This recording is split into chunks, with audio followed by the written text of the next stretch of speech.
What up, guys? Happy Friday! Happy Friday. It's happy hour. I hope everyone has had a great week. I hope everyone's doing well. We made it. We made it through another one. And we get to celebrate by watching and mocking relentlessly an anti-racist, critical race theory, whiteness, diversity, whatever training. One of these trainings that I found online, because all of these diversity offices love to post their trainings online for some reason, past my understanding. But we are going to take advantage of it, of course, in every possible way that we can. So, if you've never been to a happy hour before, welcome.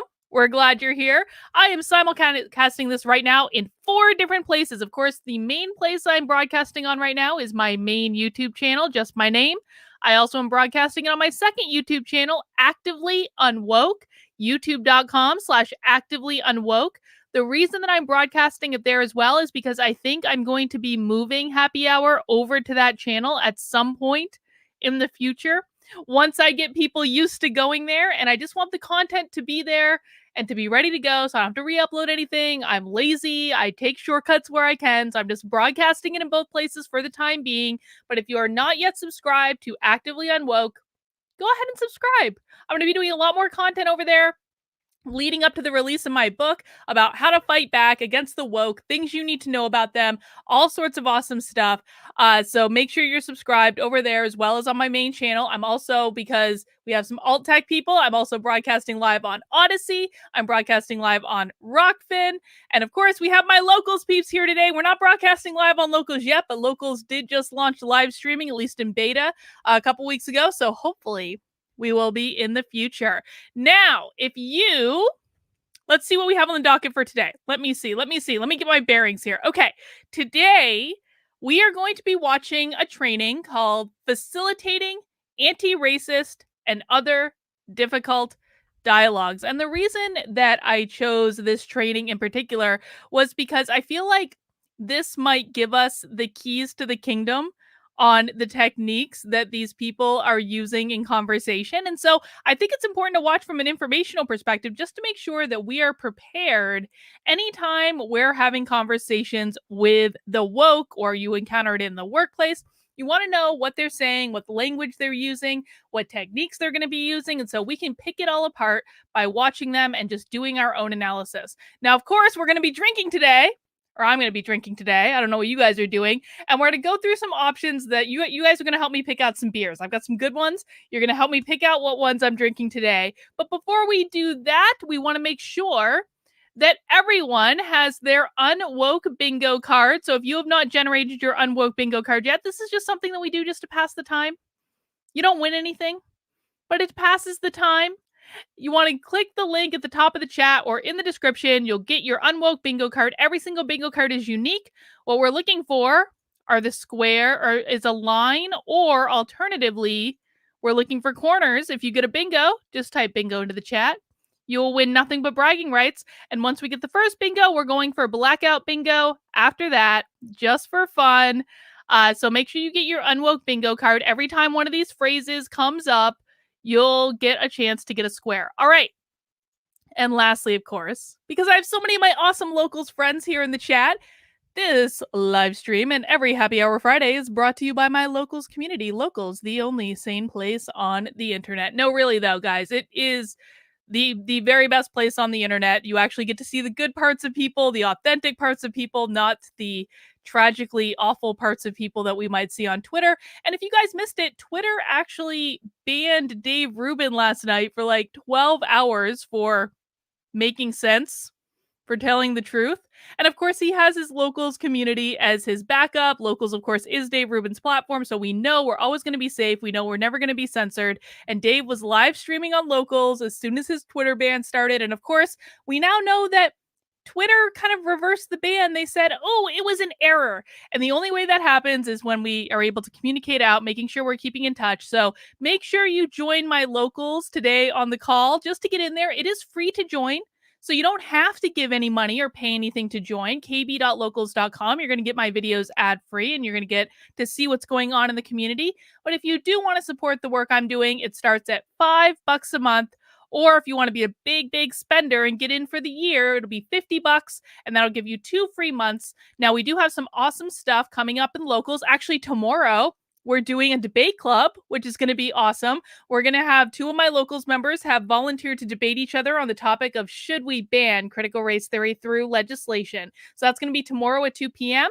Next weekend, we have a Stitch and Bitch or a Craft and Bitch where you can bring any craft. It doesn't have to be knitting. You can bring any craft, come hang out with us and just have a chat. We do 2 Zoom calls every single week. We do one on Tuesdays. We do one on Thursdays just to come in, hang out, talk about whatever's on their mind. Any subject is up for discussion. You don't need to bring something that everyone agrees on. You can have whatever opinion you like. And, we somehow manage to get through it most of the time without yelling at each other, but we're always friends at the end. Locals is awesome. It's the best place on the internet. I hope you guys will consider joining. All right. Dragon Water, already going above and beyond with the super chats. Thank you, Dragon Water, for that one. And then, guys, please make sure you mount that like button because we don't smash the like button on this channel. We mount the like button. So mount that like button to get us started here today. All right. Now, before we jump into the training, I have some drinks. I don't know if you guys are drinking, so for some of you it might be a little bit early, but so why don't you type into the chat what you're drinking today, and I am going to get out my 6-pack of fancy craft beer that I just got back from the beer store and bought.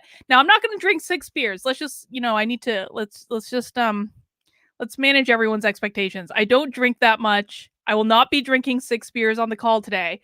But I might drink 1 or 2, and I want you guys to help me pick out what ones I'm drinking. Oh, Eric is drinking sake. So true story, I actually almost got sake for today because I love sake. I was like, I'm going to DoorDash some good sushi, and they're going to send me, and I'm going to get some sake with it. I was going to get like a coconut sake, and then I forgot. And I just went to the beer store. But I love sake. Sake, you're not drinking absinthe. You're lying. Oh. All right, let's look at my beer options, okay? You guys are going to help me choose. They're all kind of like fruity, to be honest. It was like a fruity beer kind of day. So this one with the trippy can, this is called Summer Jam, and it's a tart fruit ale with strawberry and rhubarb. So that's option number 1.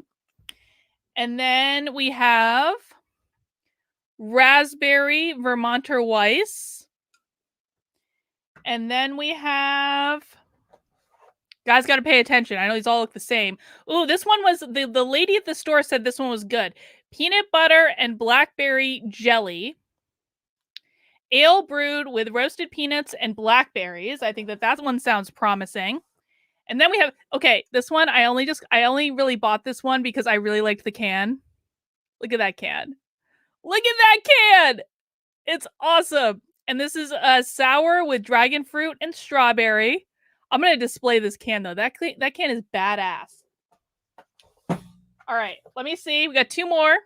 We've got a raspberry lime Ricky from Smutty Nose, which I generally think Smutty Nose is a little for me. It's like they're touch and go. But we're going to see. And the last one is a watermelon whale cake, which I guess is a watermelon cream ale. All right. Now, did any of those jump out at you guys as one that I should absolutely drink? Does everyone remember the 6 beers we just went through? Which one do you think I should pick? I don't know. I kind of have one that I'm thinking about, but I don't know. I need your input. What do you guys think? Patrice is going to drink a raspberry Smirnoff after work. That's good. Okay, NT says strawberry and rhubarb. Yeah, I do like strawberry and rhubarb. Peanut butter, the peanut butter and jam, a few people are saying. The raspberry Weiss got a vote. Oh, you guys are like, Ken is like, drink the one with the lips on it. Kieran's saying the peanut butter. The raspberry lime Ricky. All right, I'm seeing a lot for the peanut butter. So we're going to start off with the peanut butter. Peanut butter and blackberry. Oh, God. I should have looked at the alcohol volume on this. You guys are starting me off with a big one. Can you hang on? 8.5 alcohol. That's a lot. We're going to do it, though. I'm not backing down. I'm not drinking them all. That's not going to happen. But let me just pour this one real quick and we can see what we have. I should do a beer tasting sometime. We should do a beer tasting live stream. Would you guys watch a beer tasting live stream if like me and a couple people just got on and drank beer and like reviewed them? All right, let's see.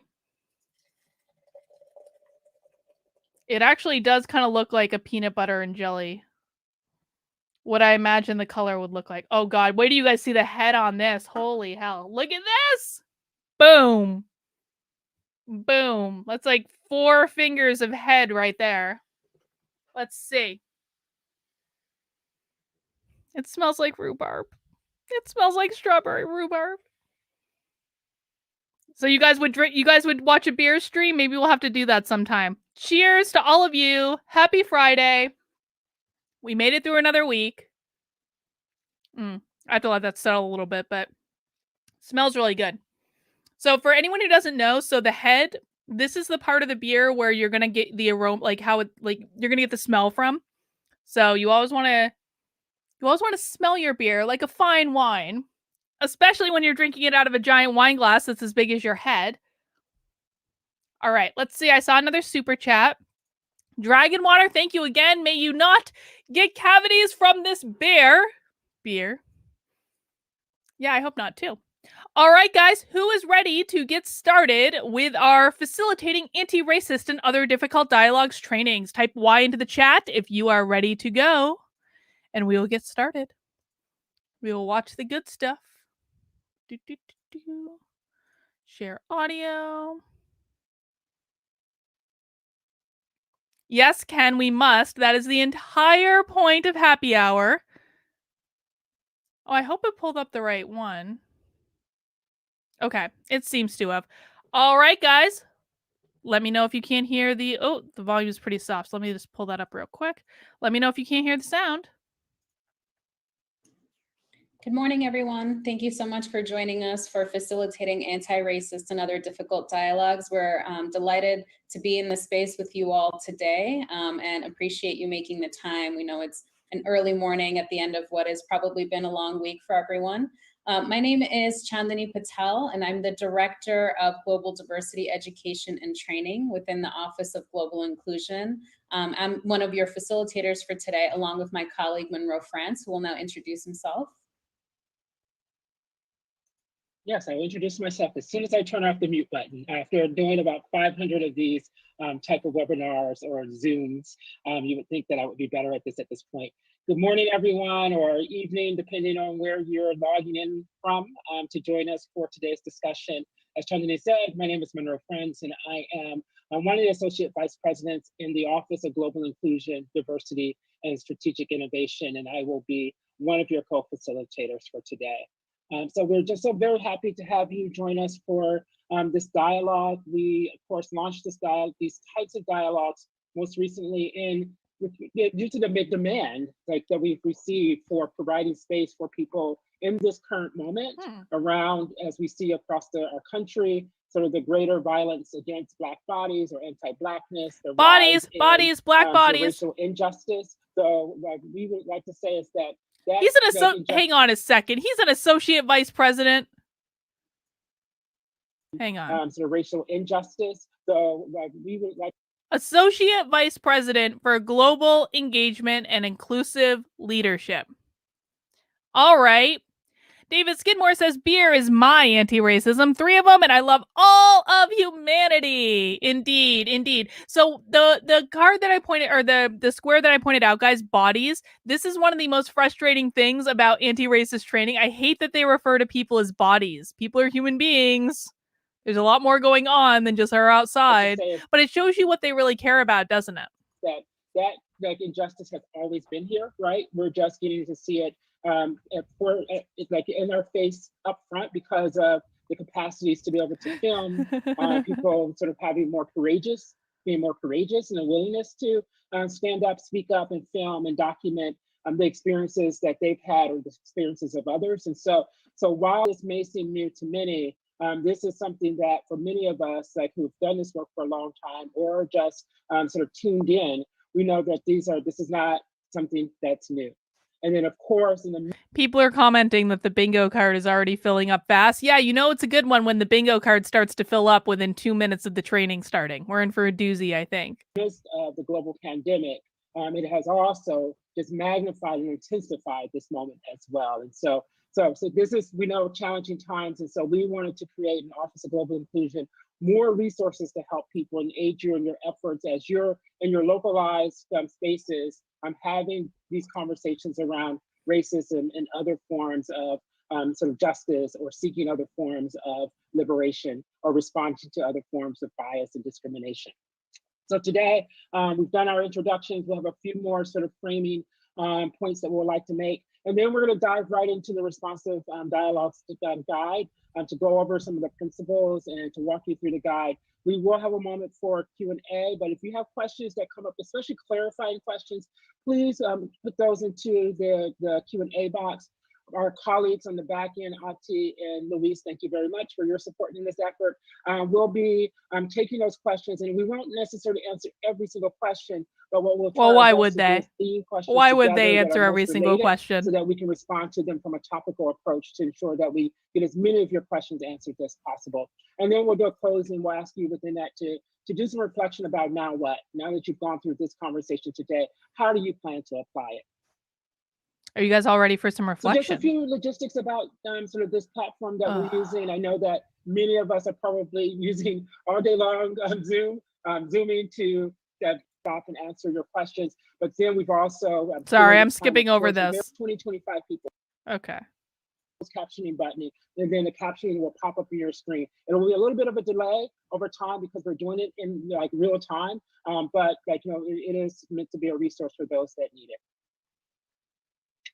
So why are we holding this training? I mentioned before that this is to be responsive to the many requests we've gotten, and we've also decided to scale up. And so in the past, you know, one of the approaches in diversity. Roddy says he applied to NYU and luckily got rejected. I applied to NYU and I got in. I did get into NYU. I ended up going to Boston University instead, but I almost went to NYU. And the only reason I really wanted to go to NYU, and this is the God's honest truth, was because their dorm rooms had bathrooms attached to them and not a shared bathroom space. And I thought that that was pretty awesome. That would have been the deciding factor. But Boston is a way better city than New York. So I went to BU. Inclusion, of course, we said, well, you know, really to do good learning, we need 20, 25 people. Well, that is true in terms of what, like, you know, studies show. But it also is true that, you know, when you have a team of about 14 people and you have people showing up, 1,000 people per Zoom, like a bit that we do, it also is reality. They don't have 1,000 people. Happens, hang on. They do not have 1,000 people on this Zoom. He is lying. He is flat lying. I don't believe that for one red second. They always lie about their attendance numbers. They always lie about the Q&A too. Listen, I've done so many effing webinars with, like, I'm sure much bigger audiences that this guy has. And the Q&As are always so sparse. So anytime you guys hear a Q&A on one of these webinars, or frankly, any webinar that you watch, it's almost always planted questions that they ask, that they have prepared ahead of time just to make it look like there's Q&A, because usually there's not. Under all of the requests. And so we're trying to be more thoughtful and strategic to provide still space for like engagement and still a space for the resources that you requested, while also trying to you know, still survive ourselves as those in the Office of Global Inclusion. So what is it? People are asking about the volume. I can't turn it up anymore, but I can try to turn mine down. Here's what we can do. I can turn my volume down a little bit, and you can turn your volume on your computer up. And you guys can tell me if this is okay. A responsive dialogue, what a responsive dialogue space looks like. It requires intentional planning, right? And so it is like, and that's why we're going to walk you through this guide today. It has to have a sense of intentionality because. Well, Kieran, here's the thing. If you missed out on it, everyone missed out on it. So you didn't really lose anything. You'll have to live with it. What you don't my want webinar, my is rules. that you immediately scramble to go in to host a dialogue and you haven't prepared. That could cause more harm, right? And so our goal is, in terms of thinking about psychological safety, and as we reflect on sort of how do we create space to ensure that space is supportive and done in a way in which that will help to move people along, or at least support that moment and hold that moment at that particular time. You must, like, you know, take intentional care it must be thoughtful, and you must have also, and we'll walk Sound you is through this better later, now? resources to do the work and aid you in your Do effort. the So work. this session will provide Do some tips the and best work. practices, but it is not to be meant to be all like inclusive or completely exhaustive. And so these are some high-level best practices that we would like to share with you today. So this is just reiterating my point. This is one of my favorite slides that I do in almost every presentation I give, because I like to remind people of two things. One is that this is a drop in a larger conversation, right? And so today, again, we're going to give you a drop of a conversation around responsive dialogues or hosting dialogues focused on anti-racism and other forms of bias. And so this is not going to be a dissertation. It will not be the full library of I don't know, resources or Adrian, what the hell the point of that picture is. but I have it no really is idea. hope to It's a good prime question. you, to give you some additional support. And also, as we're thinking about this is why we're so happy to have so many of you here on the Zoom today as a part of this webinar. It is also that we all have a sense of responsibility and that we can have impact. And so that one drop, it sprinkles throughout, right? It actually moves throughout. And that one drop helps to make up the larger pool. And so we appreciate you taking the time today. Yes, the ripples. The ripples. So just some things about this. Again, oh my God, this is the longest introduction ever. You may want to, I know all of you received the guide as a part of your registration. So I encourage you, if that's useful for you as a visual learner in addition, or you may want to take notes, please feel free to open up your guide and either type in notes or write on your guide as you need to do so. So it's meant really for a short conversation, 60 to 90 minutes of a conversation. This is not about preparing you to host a training, or it's not about preparing you to host a class, right? And so you're saying that a 60 to 90 minute conversation is a short conversation? That is a long ass conversation to have with someone at work. 60 to 90 minutes, and you're saying that's a short conversation? How long do these people want their struggle sessions to be? I don't understand. Be in community together. Process and reflect areas of concerns and issues under consideration. Engage in constructive guided dialogue. Agreement may be an outcome, but not the primary intention, as this often requires different competencies and structure. Wow. Oh my God, look at this. This is basically like all one bullet point. This one that starts with agreement and the next several lines after it, but for some reason they've made them all bullet points. Agreement may be an outcome of your difficult conversation, but agreement is not the primary intention and often requires different competencies and structures for engagement. He is flat out saying that this guide that they've prepared to have difficult conversations is not designed to facilitate agreement. They're admitting that up front. This is about putting people in their place. Exposure to differing opinions and ideas will likely occur during dialogues. Identify strategies, individuals, collective, institutional for moving forward, individually and as a collective group cohort. Dragon Water, they want the whole workday to be struggle sessions. I mean, they're basically saying that up front. They're anytime you see agreement is not our goal here. In the language of woke, that means we're going to yell at you for 60 to 90 minutes, which is a short struggle session, apparently, in the land of woke. And we don't really care if you agree with us. It's not our job to make you feel comfortable. Someone asked how my beer was. Well, let's see. It's definitely a sour.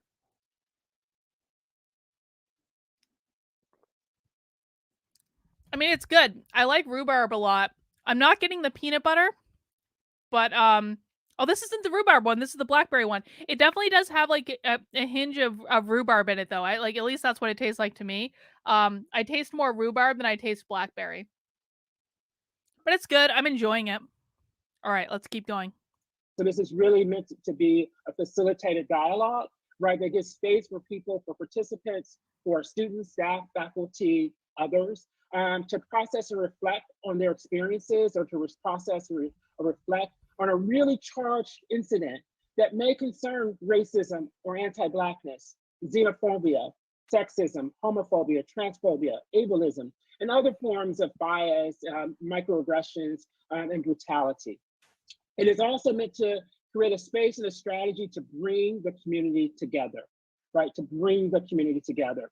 to process and reflect on areas of concern and issues under consideration, to engage in constructive dialogue, right? And so we will talk a moment later about the importance of setting a set of group agreements that will help to be able to provide a structure for participation, not a safe space, right? And so one not of a the things safe space. Okay, very fun fact. careful about is not. Fun fact: when I went to the beer store earlier, they actually did have a beer called Safe Space, but it was an IPA, and IPAs suck, and so I didn't buy it. Not putting in not saying that we can provide or hold a safe space, because we can't guarantee that, but it might be about creating a space of bravery, creating a space, a community space, a space for dialogue. But we certainly encourage you to resist to use the nomenclature of safe space, because we cannot guarantee that. And wait, what? They're not guaranteeing a safe space. I'm sorry, I was distracted. I was looking at Twitter. I need to be paying attention. They're not guaranteeing a safe space in our difficult conversation. Hang on, let me just listen to that again. I'm sorry, I apologize. Provide a structure for participation, not a safe space, right? And so one of the things that we're providing, I wonder, so this was in August 2020, but I mean, their language that they're using in terms of like, we're not going to provide you a safe space. We are providing a structure for participation. Trigger warning, you're not going to feel safe. Exactly, Patrice. Kieran, you're losing points as we speak right now. You're losing points. Just saying. And you know why. Are very careful about is not putting in not saying that we can provide or hold a safe space, because we can't guarantee that, but it might be about creating a space of bravery, creating a space, a community space, a space for dialogue. But we certainly encourage you to resist to use the nomenclature of safe space, because we cannot guarantee that. And there's also agreement, maybe an outcome, right? But not the primary intention. So it is not necessarily always about coming to agreement, but it's about those perspectives being heard, which requires different competencies and structures for engagement. So it's about exposure to different opinions and creating ways for that to happen. Did he just admit that you don't get opposed to differing opinions when you're in a safe space? I think he just did, because he was like, this is not a safe space. This is about exposing you to different opinions. So is that an inverse way of saying that a safe space is about only being around people with the same opinion as you? I think it is. It's important to listen to the language that they're using. Their language gives them away every damn time. Every time. Ways for that to happen equitably, so that multiple voices are heard, multiple perspectives are heard, right? And it's about how to maybe from that dialogue, we set up a set of next steps, action items, because most often that dialogue is not enough, right? It's again just meant to bring people together for an initial conversation and response, an immediate response to an incident that has occurred. And it's also about then, as a part of that, as a part of the dialogue, encouraging or identifying a way in which that people will take individual and collective support and responsibility for how we move forward together as a community. Okay, so we are going to, as Monroe mentioned, walk through the principles that are part of this responsive dialogues guide that our colleagues and us put together in the Office of Global Inclusion. And again, if you have questions, there will be time at the end for you to ask them. But if you have questions as they're coming up, especially clarifying questions, as Monroe mentioned, please put those in the Q&A box so that we can make sure to answer those as we go along. So the responsive dialogues guide starts with this preparation, right? The preparation and inquiry is the first guiding principle here. So as Monroe mentioned, when we're thinking about dialogue spaces, we're really... So you know what I've always noticed about these people that create these sorts of documents and trainings is what they do is they identify things that they don't like, not things that they do. So how they work is like they say, white people do this. This is a tool of white supremacy. Therefore, we don't want to do this. And that's what we put in our dialogue thing. And look at the very first bullet point. This is an example of this. So in order to preparation and inquiry, and the first thing that they're saying is rushing to create a dialogue or conversation without proper assessment and planning can be harmful and counter to the goals of the gathering. So what they're trying to do is saying that moving quickly, moving with expediency, that's a tool of white supremacy. So we don't want to move quickly or with expediency. We want to take our time. We want to be slow. I used to see a lot of this stuff when I was looking at those documents around like There's a like a PDF that I mean, it's out there all over the place, but it's about creating like it's about the attributes of a white supremacist organization. It's from like the late 2000s ish, like so it's like 2007 2008 ish, something like that. So it's an older thing, but basically what it does is it takes everything that they don't like about the work environment, like pushy bosses and people who tell you to do stuff and deadlines and responsibility, and they say these are all tools of white supremacy. This is already doing the same thing. It's saying rushing to create a dialogue. So rushing, acting with like urgency, making sure you're moving quickly and getting on to the next thing. They're always going to consider that to be a tool of white supremacy. And the reason is that they feel like if you're moving quickly, you don't have time to take other people's opinions into consideration, which really only means they want you to take their opinion into consideration. And not only do they want you to consider their opinion, they want you to implement their decision without question. And if you don't implement their decision, guess what? You're a white supremacist.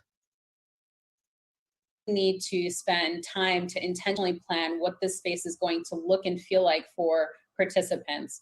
And rushing to create this kind of dialogue or conversation without proper assessment with the group that you're going to be holding it with, and proper planning, as Monroe mentioned, can often lead to more harmful situations and be counter to the goals of coming together in the first place. So we strongly encourage you to take these steps to prepare for the conversation. And we're going to walk you through some of them so that those goals are clearly articulated, and so the space is designed to help you meet those goals. So if you are asked to lead a dialogue with a group, whether it's in your department, your student group, or another outside entity, maybe a group that you don't work with every day, we encourage you to engage in an intake process. So whether or not you're part of this. I'm kind of wondering what people were on this webinar to begin with. Like, who is asking them to facilitate a dialogue with groups that they don't work with? Because that's usually the job for outside consultants. It's not usually the job for internal people. So I'm kind of wondering who this was directed to. Group already, or whether or not it's a new group to you, it's really important to create a process for folks to come together to have this intake conversation, which is really an initial conversation with key people from the group to understand what those needs and expectations are. As we all know, we often think that we're being clear about our needs or expectations, but when we talk to other people, we realize that we may have different expectations. So usually that's going to occur with the leader of the group, the manager, the director, the team lead, whoever that might be. That's who's going to be involved in that. For a shared space. It's not going to be everyone that's involved in that. So really finding that time initially to talk about what those expectations are. So some of the questions that that we have included. Oh God. I'm already seeing power structures. Look at this. Oh my God. Oh my God.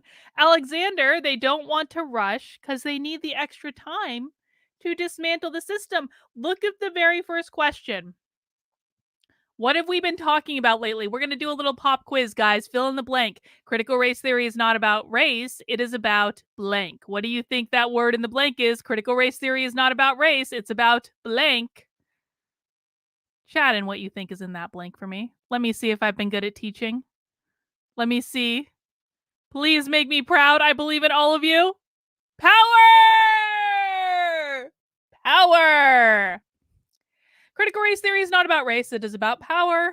It is about dismantling the system or destabilizing the system so they can dismantle it. And look at the very first question when they are preparing for these anti-racist trainings. How did the group come to be? And what leadership or power structures exist now? So a power structure in any organization is actually pretty effing clear. And this includes at NYU. It is pretty clear. You have an organizational chart. The person at the top of the chart has the power. The person at the bottom of the chart does not have the power. But so why are they even asking this? Because like if I was doing consulting in an organization, like I wouldn't ask what power structures exist now. I would ask, do you have an organizational chart that I can look at? No? Well, then you need to describe the organizational chart to me, and you need to tell me who reports to who and who can fire who and who's making hiring decisions and things like that. All right, how is information coming forward and being disseminated? Again, that should be pretty clear in most organizations. You don't need an intake questionnaire in order to learn that. What is the sense of urgency? Level of upsetness? Why are we assuming there's a level of upsetness? Why are we assuming that? That might not be. Or reach of concern. What needs, concerns, ideas have been expressed by the group, by individuals? Well, that's a great conversation with the group. Have all perspectives on the incidents been heard? Why are we assuming there's an incident? Why are we assuming that? It's kind of like they're trying to create reasons to have a struggle session, isn't it? What interventions have already been tried? Here that we think will be really helpful as you have and hold this intake process conversation is to really think about how this group came to be, right? So if it's an intact group, maybe it's a cohort-based group, how did this group come to be, and what are those leadership or power structures that exist within the group? So is it a distributed model of leadership, or is there— Stop being such a white supremacist, Tony. Upsetness is to a word. It says so on the PowerPoint. someone, who's the president of this group, if it's a student group, someone who's kind of the head of the group, or is there a different structure in place, right? And what are those power dynamics at play? This is important for you to know ahead of time moving into the conversation, because those power dynamics will, of course, impact the ways in which people show up to the conversation as well. How is information coming forward or being disseminated by the group, right? So especially when we're trying to process something that has taken place within— multiracial whiteness. Okay? Doesn't count. Besides, aren't all those Cubans just protesting because they want that COVID vaccine? I mean, really, you're basically white. If wanting a COVID vaccine is the worst problem that Cubans have right now, then you're basically white. I'm sorry.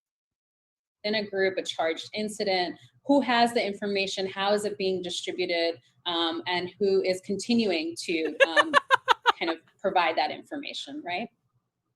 What is the sense of urgency or the level of upsetness, right? Or the reach of concern? Sometimes, again, we all might think of the urgency level as being a little different, all right? Some folks might think it's urgent, we need to have this conversation as soon as possible. Other folks might need time to process first before they can engage in a conversation with other folks. So what is that sense of urgency that the group is feeling? What are the needs, concerns, or ideas that have been expressed by the group or individuals within the group? Again, creating spaces and methods to collect this information is really helpful. So maybe some folks are more vocal and have already expressed their concerns, but have you created a process where other folks can also express their needs? So maybe in collecting it in a document or through emails or some other structures, so that you're making sure— Needs in regards to what? What are you wanting them to express their needs for? Now, if these people had gone through my manager training, what they would know is that you should be meeting with your employees every single week for at least half an hour. Every single person who directly reports to you, that is the job of a manager, is to meet with people at least once a week, so you know what they're upset about, so you don't have to have struggle session processes put in place by a PowerPoint. sure that you have as many perspectives as possible weighing into the particular space. And that's related to the next question here too. And then this last question here is really important. What interventions have been tried already, right? So sometimes when we're holding a dialogue space, it's after an intervention has already taken place. So maybe there's already been conflict mediation. Maybe there's already been a town hall. Maybe there's already been another place and space for folks to have had conversations. And that will determine what this responsive dialogue space will look like as a next step, maybe. Sometimes those interventions haven't already taken place. And so that's also helpful to know, because that might mean folks are bringing a lot of needs and expectations into this one very short conversation. And that'll help you kind of acknowledge that moving into the space, but also plan for it not being, again, an exhaustive conversation, but the first step, if this is the first step, right? So really making sure that you know how you're connecting this dialogue space within other initiatives that have already taken place. Oh God, there's So more. some other questions that you will. Fuck, there's more. Okay, let's see. Let's take some time to process this without the white supremacist urgency. What and how have dialogue goals been established and communicated to all who will participate in the they're actually setting parameters for a struggle session right now. Like this is I didn't expect this actually. I know I should have probably, but they're legitimately setting parameters for a struggle session. Did the incident or issue involve members of the group? If so, what has been the follow-up? What are the next steps? Are these issues raised local? Really? Are the issues raised local, national, or global? Are they escalating or dormant? This is about conversations at work. This is about conversations at work. Why do we care if the issues raised at work are local, national, or global issues? This is about work. What have some suggested next steps and actions been thus far? Are there suggestions based on individual or communal action and response? Why are we talking about communal action? Sounds a little collectivist to me. Probably want to ask are around what and how have dialogue goals been established and communicated to the folks who will participate. So sometimes the folks who are planning the dialogue conversation might have established some goals, but have those been articulated and shared with the folks who will be participating in the dialogue space as well. It's really important to make sure that all participants know what to expect when they're coming into a space. That communication has happened with enough lead time so folks can prepare themselves for that particular conversation. So did the incident or issue involve members of the group? And if so, what has... Well, you know what? So Patrice says, I think they really need your services, Carlin. These people are a mess. I have given proposals to NYU. NYU could never quite afford me. That is the God's honest truth. I've given multiple proposals to different places at NYU. They've always said, oh, you're a little too expensive, but they can spend money on this crap. So it's all about priorities, isn't it? Has been the follow-up and what are the next steps, right? So if there was a charged incident or an incident that involved bias, or members of the group. Here's what would happen when I would talk to people at NYU is they would cry to me for an hour about everything that is wrong with their university. And I'd say, do you want to fix the problems? And they say, yes. And I'd say, here's a plan to fix the problems. And they say, meh. And then they pay for this. Just saying. Involved. Of course, that will be helpful for you to know so that that the interventions or the conversation that's already taken place can be folded into the responsive dialogue space. And it, of course, will impact the ways in which other participants will also be kind of contributing to that conversation. Sometimes we're holding dialogue spaces that are not local, right? They're not responding to incidents that happen within the group, but they're responding to issues that are happening at the local, national, or global level, right? Sometimes they're escalating and sometimes they're dormant, right? So how are we responding to sometimes local issues that are tied to other issues, right? What else are folks probably processing or navigating as they're entering into this particular dialogue space? It's helpful to know. It's also helpful to make those connections where possible. And later on, we're going to walk you through some topic-specific considerations as well, so that if there are particular issues that are... You know what I would really like to find? I would love to find someone doing, you know how when with like corporate training, they do these cheesy kind of like simulation videos to like reenact different types of like situations. I used to show these things all the time. I'm sorry. Yes, I was one of those people, but sometimes they actually came in handy. And so, you know, you guys know like these cheesy like corporate training videos. I want to see a corporate training struggle session. I do. I want to see a corporate training video that reenacts a struggle session so they show us how it's done. Please. Please, someone find me that video, please. Interventions, Alexander says. So does that mean people who disagree are addicts? Yeah, I would say that's a pretty good sporting bet of that. Remember, at the beginning, they said, you know, you should not expect agreement as part of these. It's about the conversation. It's about the dialogue. It's about the participation. Ryan Long needs to do a reenactment of a corporate struggle session. Has he done that yet? He follows me on Twitter. I'm gonna DM him and be like, "Can you please reenact a struggle session? Please, Ryan. Please." Are within, the national and global context, you can prepare yourself for making those connections. And then I think this is the last question here. So what have some suggested next steps or actions been thus far? And are these suggestions based on individual or communal action and response, right? So if this responsive dialogue is, the second or third step in a series of steps, what have those steps already been? And if it's the first step in kind of opening up a conversation, are there other next steps that were articulated, right? So that you can, again, make those connections for what this dialogue space is going to enable the group to continue to talk about.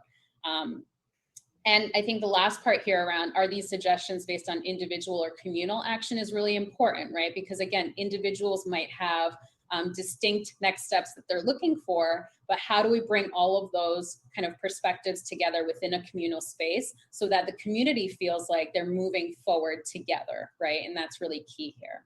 That is actually kind of legit. So when you're working with groups, you need to make sure that the community does feel like they're moving forward together. However, this is where they get tricky, right? Because you like I like the good part of me.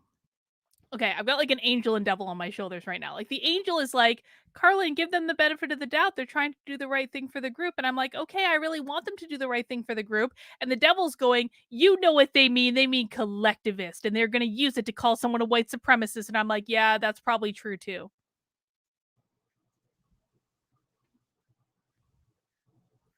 Oh God, there's more pre-work. From where Chandni left off, and we're going to focus on sort of the pre-convening of the dialogue. And so this is like you've taken into consideration, who's participating. You've minded like the sort of current moment and the why are we having this dialogue, and thought about the different constituencies and who might show up. Hang on, I need to read the things first before he's doing commentary. Okay. Prior to the dialogue or conversation, the organizers should meet to discuss all aspects of the dialogue. Whenever they say dialogue, I want you guys to think struggle session. Setting expectations, establishing structure, and identifying roles in advance are helpful and necessary. In this meeting, the persons requesting the dialogue and potential facilitators should discuss all aspects of the dialogue. Expectation setting, think through the various aspects of the gathering, including what the gathering will and won't do. Structure, questions to consider. Next slide. How will the dialogue come to a close? What resources will be provided? And who do you want to outreach to? Now it's time to do the planning, the logistical planning, as you prepare for the dialogue. And so we're calling this the pre-convening part of the dialogue. And so prior to the dialogue or conversation, you should absolutely meet as a group to discuss all aspects of the dialogue. And so I'd like to say that you should meet and chart it out. Don't take for granted any possibility, right? And so but also hold space that things may not go just the way you had planned. And so then think about and speak and reflect on, how are we prepared to pivot if we need to do so, right? And so, so we might be able to anticipate or expect certain types of pivot, right? Where maybe if people don't want to talk about all the sort of questions that you've had in place, what are the most essential questions to get answered as a part of that conversation? I'm still really confused about what type of dialogue they're proposing. Is this like a meeting with a team to discuss anti-racism? Is this a meeting with an individual? Is this person suggesting that, let's just say this is a meeting with an individual. Apparently this individual has committed some sort of microaggression, right? And they're having a pre-meeting of all the different people involved that's been offended by this individual's microaggression, and they're meeting to convene to discuss how they're going to handle this struggle session. That's a very different conversation than saying we're going to have an open discussion with a team about different things that they'd like to talk about to work better together. Those are two completely different discussions, right? And so I'm a little bit confused about which one they're saying that they're having. Kieran asks, have they started yet? No, they're still preparing to start, I think. Conversation for that day, in case the conversation shifts or derails off a bit. Or when it derails off a bit and goes too far into a conversation, who's going to be responsible for helping to bring the conversation back to focus? So So setting some expectations, establishing structure, identifying roles in advance. So who's going to be the timekeeper? Who's going to be the person that's going to do the welcome and introduction? Who will be the person that does the closing? Who will be the person that helps in terms of sort of handling the logistics, in particular if it's a part of a Zoom? I would strongly encourage that, because we have 4 people here now with this 1-hour dialogue.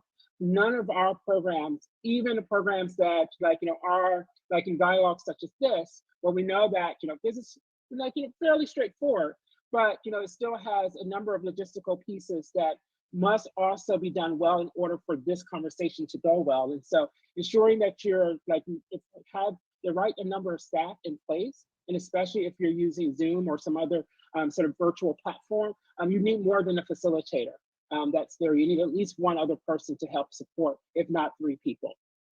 So then in the midst of this dialogue or in this meeting— Wait. They need 3 people? I have facilitated many group meetings and I have never required 3 people as a facilitator. So why are there 3 people facilitating? I don't understand.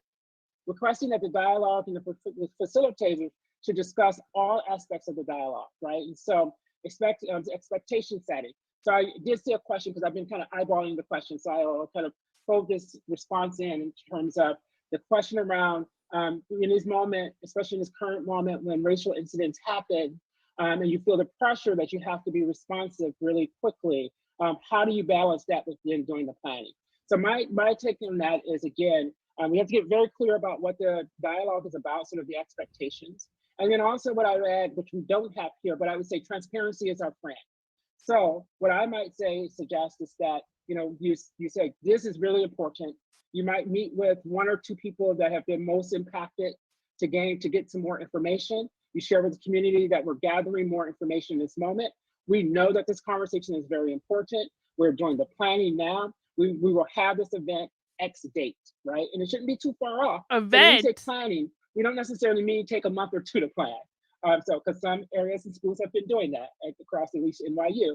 What we say is that at least give yourself a few days so that you can get all the right details in place. You can be thoughtful about how this event will be focused and held, and also that then you're well prepared with all the information that's needed. Structure, so questions to answer, so structure, we'll go through some questions to answer in the next slide. And also, but it's important to think about the structure. Where will it be held? Most of us hold these are all on Zoom, but right now in this moment, but when we go back into real time, what space will make all participants feel that is a space that's an equitable space, that is a space in which that all parties feel equitable that it's not space. Someone else's space over someone else's space, right? And so the best to Did you guys hear that? He's suggesting that you make sure you have an equitable space. So it's not just about someone else being in charge of the space. So basically what he's saying is, don't have this in the boss's office. You need to have this in a meeting room or something where everyone feels on equal playing field. Of course, when you're having a meeting like this at work, people are never on equal playing fields. The facilitators, the 3 facilitators that he's talking about gathering together to facilitate this important event, they're in charge of the room. They're in charge. They are on a different level inherently by sheer virtue of the fact that they're running the meeting. So what he's describing does not exist in this context. It just doesn't. About that. And then also, even if you are doing it over Zoom, what platform? Is it going to be a webinar? Is it going to be an actual full Zoom session? Will you do breakout groups, right? Those can be helpful to process information, especially for people who are more internalized processors. Oh, I guess so. Zoom is considered a place of equity now. Dragonwater reminds us to mount that like button if you haven't already. Thank you, Dragonwater, for that. And just as a reminder, guys, make sure you join my locals. Dave Rubin got banned off Twitter last night for something stupid. They said it was an error, but in the meantime, he had his locals to be able to communicate out. Make sure you join my locals, kb.locals.com. And if you really want to help me out, become a supporter. $5 a month, $50 a year. And you'll get to come to our debate club tomorrow at 2 p.m. Eastern Time. So we're introverts. And how will this dialogue come to a close? So that's very important because that ties back into your goals, right? And so you want to ensure that your outcomes, right? Oh, Panty Raid says, can I take the like button on a date first? I mean, if you want to, but sometimes it's better just to take charge of that situation and just show it who's boss. You don't have to take the like button out. You don't have to woo the like button. You don't have to buy the like button at big fancy dinner. Just mount that bitch and be over it. You want to make certain that, like, you have, no matter what happens in the rest of the dialogue, that you save at least 5 minutes to do the closing. I would suggest, if you're able to, 10 minutes. Pantry. Say, Oh God. okay, we've covered this today. This is our pulse of how. Pantry. I'm sorry, I misread that. I'll blame the beer. Apparently so.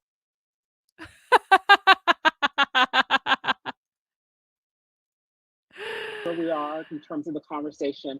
And this is what we might suggest as a way to go forward, a pathway forward, right? And these are the things that we've already committed to do next, right? And so then that way, then you're able to get feedback on the next steps, right? And also people feel that, they have some clarity and transparency about where we're going next. There might be times when you say, we're closing, we don't have all the answers yet, but we're going to send a survey out to to gather more feedback about recommendations for next steps, or either we'll put together a small group of those of you who would be interested in participating to help us think about how do we come together again next. And so that should be something in terms of consideration.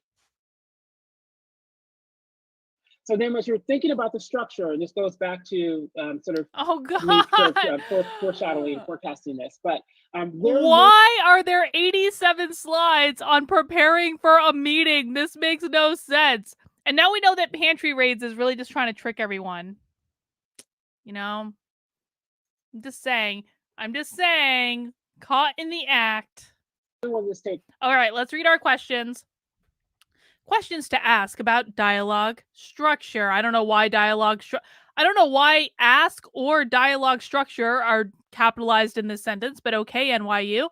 Where and when will this take place? Is the setting appropriate for the type of dialogue you're going to have? And how might you need to adapt to make the environment more conducive to your goals? And what he's saying there is, you need to create an equitable environment. Make certain that the convening platform is accessible to all participants who will be invited. Establish how you will facilitate/guide the dialogue, formal or open conversation. I'm going to bet they're going to suggest against an open conversation, but we'll see. Take place. That's important. Is the setting appropriate, just as I mentioned before, to reach your goals? Make certain that the convening platform is accessible for all participants. So you see, for us, it does come with some cost, but we firmly believe that, in this moment of thinking about digital accessibility, right, and knowing the different forms of abilities and disabilities that people have, Touché. that is really critical that we make these spaces accessible. And so that's why we're offering closed captioning as a part of our the offerings, and especially if it's a large community, I would say it's so essential. It should be inseparable from the dialogue being done well, that it must be accessible, right? And so that's something really important to consider. Who will be invited, right? And so if it is a dialogue mostly for students, you may not want to invite, you shouldn't probably invite a bunch of staff and faculty. If the dialogue is focused around staff issues, or a staff-related situation, I would not invite students. And also, of course, then for faculty. I would also be thoughtful about doing a dialogue, even if it was something that has reached across all of your school or your institution. I would be really thoughtful about whether or not this dialogue should include students, staff, faculty, administrators all together. Reason why? Because there's power dynamics with that, right? And so you want to really be thoughtful about that. And sometimes it's helpful, especially if it's a small department within a school that includes students or PhD level students or doctoral level students, that may be appropriate. But other times it may not be, and it actually may serve as a disjustice to having an effective conversation.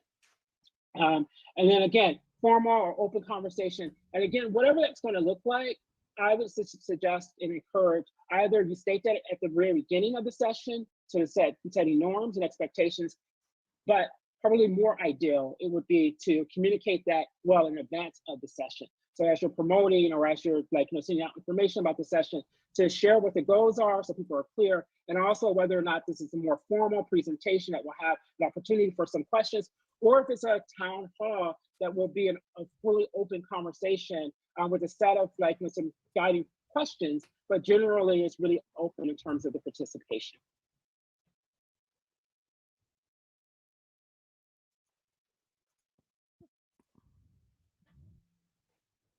Oh God, we finally got to the So meeting. facilitating Excellent. dialogue. Excellent.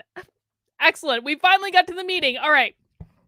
Facilitating dialogues is a skill and can be challenging in even the most positive of circumstances. Of course, they're asking you to facilitate a struggle session, so they're not actually asking about or mentioning positive circumstances right now. Significant advanced planning and preparation are critical. Yes, we've already done 87 slides on that. We get the point. Determine if you. Oh, wow. Look at this second bullet point.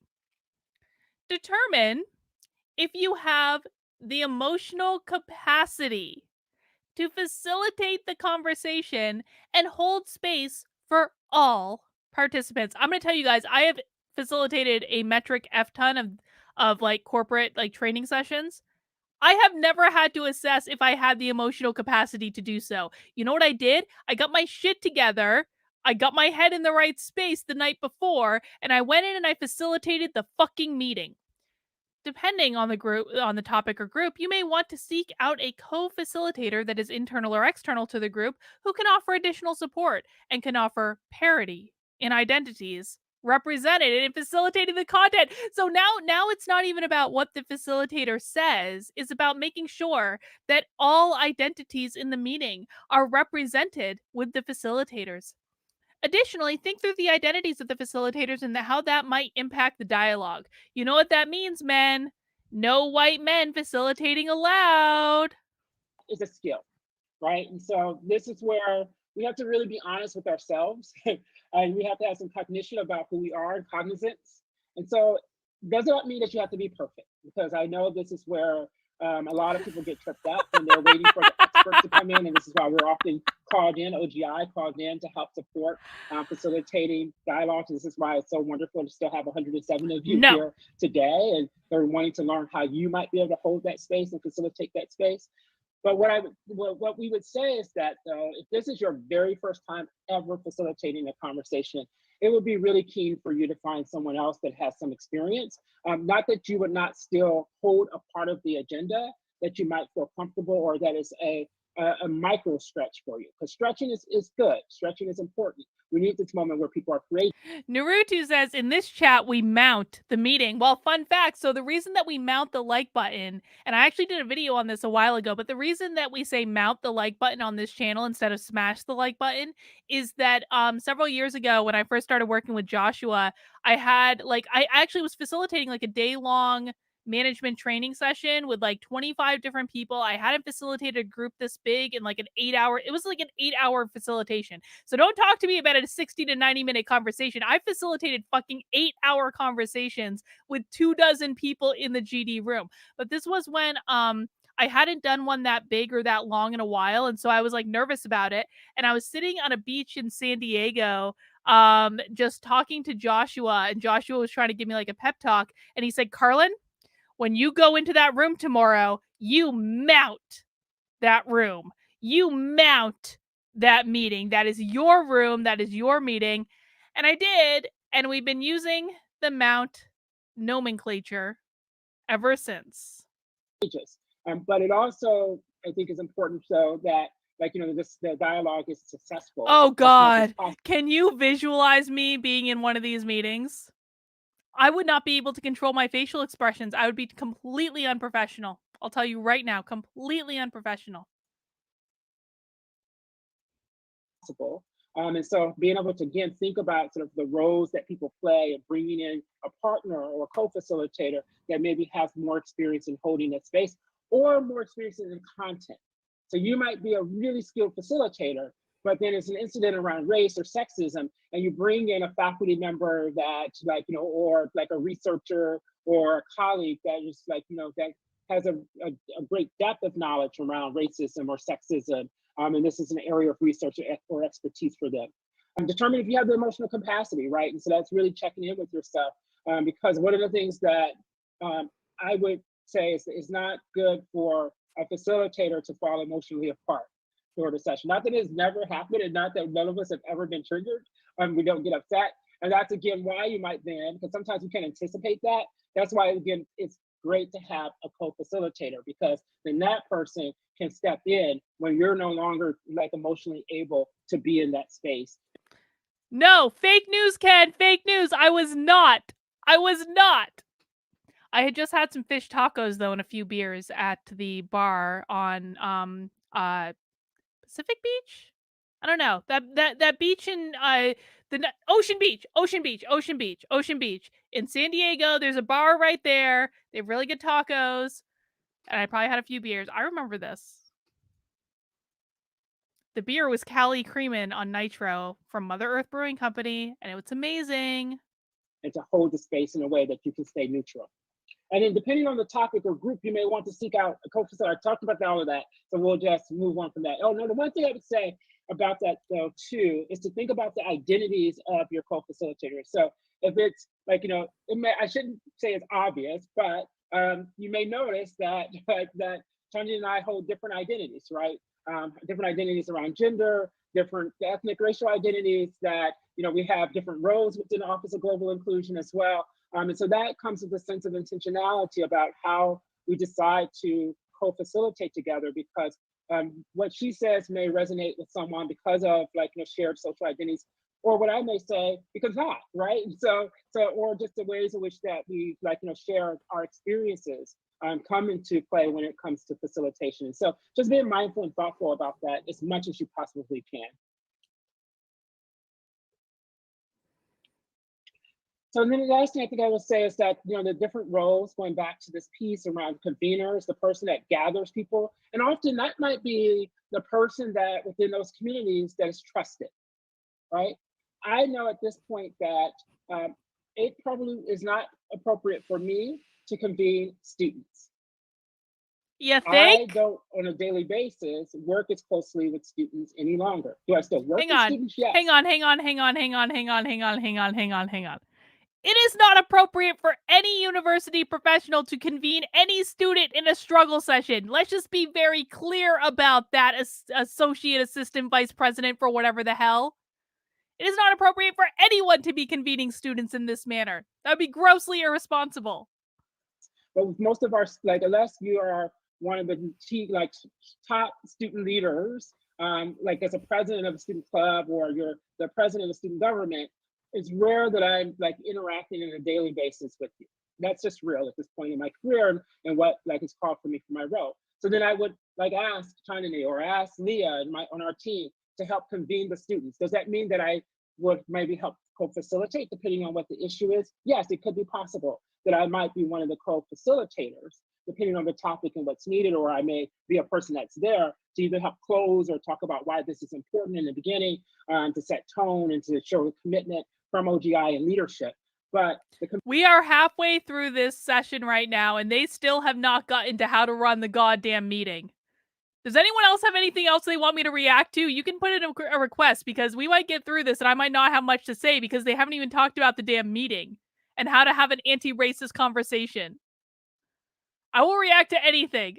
I'm putting out an open call now. If you have a video you want me to react to, even if it's about me and someone talking shit about me, ask me now, and maybe we'll do it when I get bored with this one.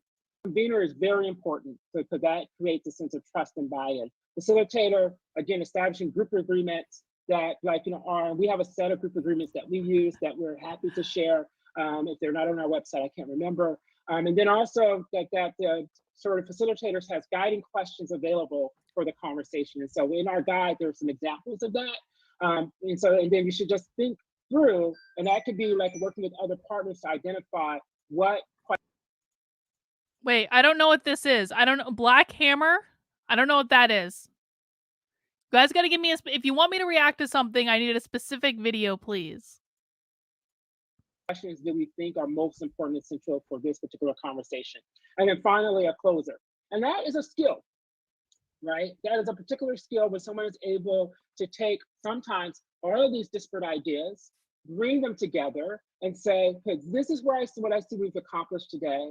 These are the questions I've heard, or these are the considerations that are out there. Another way to do a closing might be so that it's not left to you to decipher what was heard, is what were the pluses for today? And what were the deltas in the conversation today? The things that you wanted more of, the things that could have gone differently, or the things that were a challenge? Okay, I want to ask a question that has nothing to do with this training. So I know I have a lot of my locals people here. If you haven't joined my locals yet, I put it in the banner right below. Would you guys do you guys want to do like a movie night in locals? Would that be something you guys would like to do? Because I feel like there's just like a whole bunch of movies that we could watch together and have a grand old time with. And I'm thinking about like the original like Brave New World movie with like the horrible like 70s outfits right now. That's what this is making me think of for some reason. And I'm like, I really want to watch that Brave New World movie. The one with like what's his name? I forget his name. I don't know. But it's a great movie. It's like I would totally do that. I would totally do it. But let me know if you guys would like that. And so that thing also gives some Yeah, sense seems like some locals would like some movie nights. Maybe we'll do some movie nights. Maybe we will. Oh, Tony, you got to see it. It's on YouTube. Just Google Brave New World movie and you'll find it. This is what we've accomplished today. And these are the things that work really well. And these are the areas you might still need to address, right? Hang on. Pantry raids. You're not going to trick me again. Fool me once, shame on you. Fool me twice, you know. You should get on my locals, kb.locals.com. Ken, we're not going to watch Rocky Horror. You can only watch Rocky Horror in person. That is the only acceptable venue in which to watch Rocky Horror. I'm sorry. I've tried watching that movie without the show that goes along with it. You need the show. That's all I'm saying. Yeah, I'd watch Equilibrium. Equilibrium's a good one. I would do that. Right, and so that may give you some sort of guidance on what's 1984, next, or where yes. to go next in terms of closing. Yeah, maybe we'll do that. Oh god. And so then finally, I think. Oh god. Okay. Keep in mind, throughout the gathering, the facilitator may need to remind folks to take time and space. Some participants may demonstrate emotions such as anger, frustration, and immense sadness. Balance acknowledging an individual's emotion to show you care for the person, but do not make them the center of the gathering. Have this sentiment expressed in the group agreements can help people self-manage through the conversation. If you are holding a 60 to 90-minute meeting in which someone cries, you're not a very good facilitator. Throughout the gathering, the facilitator may need to remind folks to take time and space. So for Zoom, for example, which we did not do today because it's a webinar, but if it is... Okay, so last first, have you... Oh, god dang, that wasn't the one I want. Have you watched the remake of The Craft? The remake of The Craft is going to be the movie for you. I watched this on a plane. It was a mistake. There weren't a lot of movies to choose from, so I watched the remake of The Craft, and it was the most woke movie in the history of movies. The most woke movie ever. For Zoom, where like everyone is able to be seen. Oh god, someone's making a mudslide. Sour kiwi. That, to remind people to take care of themselves, that it's okay if your video is not on, right? That's okay, even if you're speaking. It's okay if your video is not on, if that's not where you feel comfortable in this moment, right? That's okay. But we would just ask everyone to put their mic on mute while we're when you're not speaking. And so that's important to remind people to do. And also then sort of the norms around how do you take questions, because I know there are moments people get emotional and really they get really passionate or spirited or really angry or frustrated. And so in the past in spaces, what has happened is that people just chime in, just dive in at times. And that has happened on Zoom too, with me at least. And so what I would say again is setting that norm around, we're going to use the raise your hand feature or chat, type in the chat box. This is again, if you're using Zoom as a platform, type in the chat box. We will keep an eye on those questions that come up or concerns that come up. We'll keep our eyes on the raise your hand feature and we'll try to get to questions as soon as we can. Right. So that may help people in terms of wanting to sort of express their frustration or their anger or to get a question answered. And then balancing acknowledging an individual's emotions to show care for the person. And I think this came up in the chat box as well. And so I'll just respond to it here, or the Q&A box rather, I'm sorry. So I'll respond to it here in terms of those emotions or people holding a lot of space, right? And so yeah. The original Craft was awesome. The original Craft was an amazing movie. The remake sucked, and it was totally woke, and it was all about fighting toxic masculinity. I'm not making this up. It wasn't even like a subtext. It was overt. They were overtly fighting toxic masculinity in the remake of The Craft, and it was awful.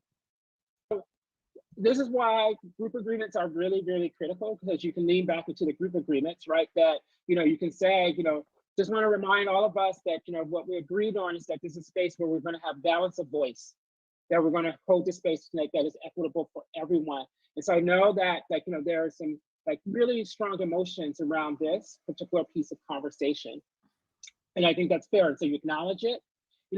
While I also know that people may be in a range of places. And so we want to be able to hold space and ensure that we're hearing from voices that are across a range of emotions, right? And so, and that way, then you're kind of centering back, you're acknowledging, but you're centering back to the space. And then if someone is holding space or continues to be a loud voice amongst many, right, or dominating the conversation, there's a way I would just say, Chandni, thank you so much for your participation.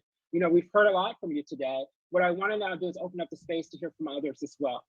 Once we've heard from several others, if there's time, we'll get back to you, to you. And so he basically just gave them a technique for telling someone to shut the F up in a meeting. There will always be people who dominate the space in meetings. That's just the way it goes, man. You don't tell them to shut up and we'll get back to you later. If other people wanted to speak up, the best you can do is create a space for them to speak up.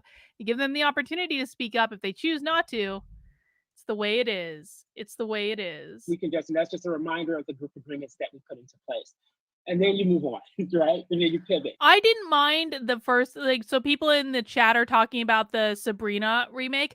I didn't mind the first season of it, but to be honest, I feel like I was still like a Democrat when I first watched it. So I don't know, but I stopped watching it after the first season. I wanted to like it. I really did. I did.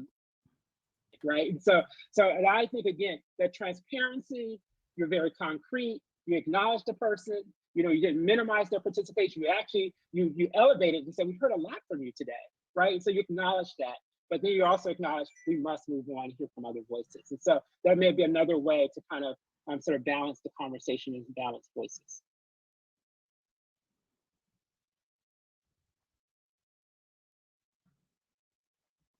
Oh, this is still me. I'm going to breeze through this.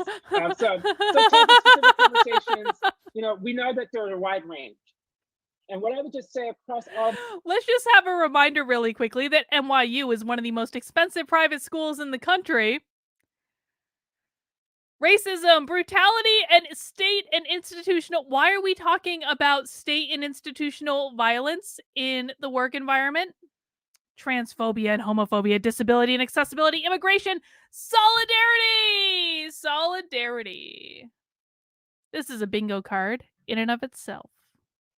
These topics, we won't go into them individually on the guide, you'll see a few tips. But I would just generally say, if the conversations around racism or police brutality or brutality in general, immigration, solidarity, you may just want to spend 30 minutes doing some research. Spend some time on on our website, we have a laundry list, especially around anti-racism resources, but there are others that are related as well. So we've already done some of that work for you to give you the resources. Just do some reading, listen to a few contemporary podcasts, read some read some articles that have been written by or pieces written by our faculty here at NYU, or some of the key things that that would resonate in this moment, right? Something out of the Chronicle. I mean, I could go on, right, in terms of where you might first go. But I think it's really, really important as a part of your preparation that you've done some reading around the topic, so that you have some informed thinking that's contemporary, that's in this moment, and that's relevant to higher education.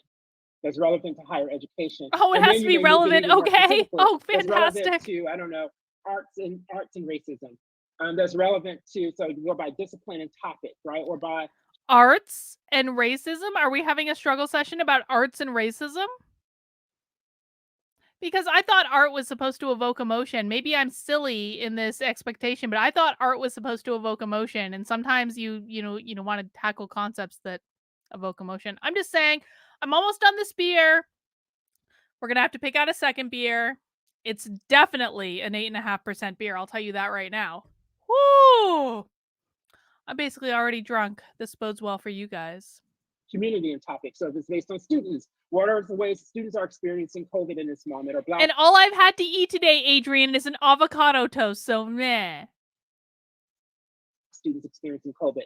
So just make certain that you do your preparation and your research.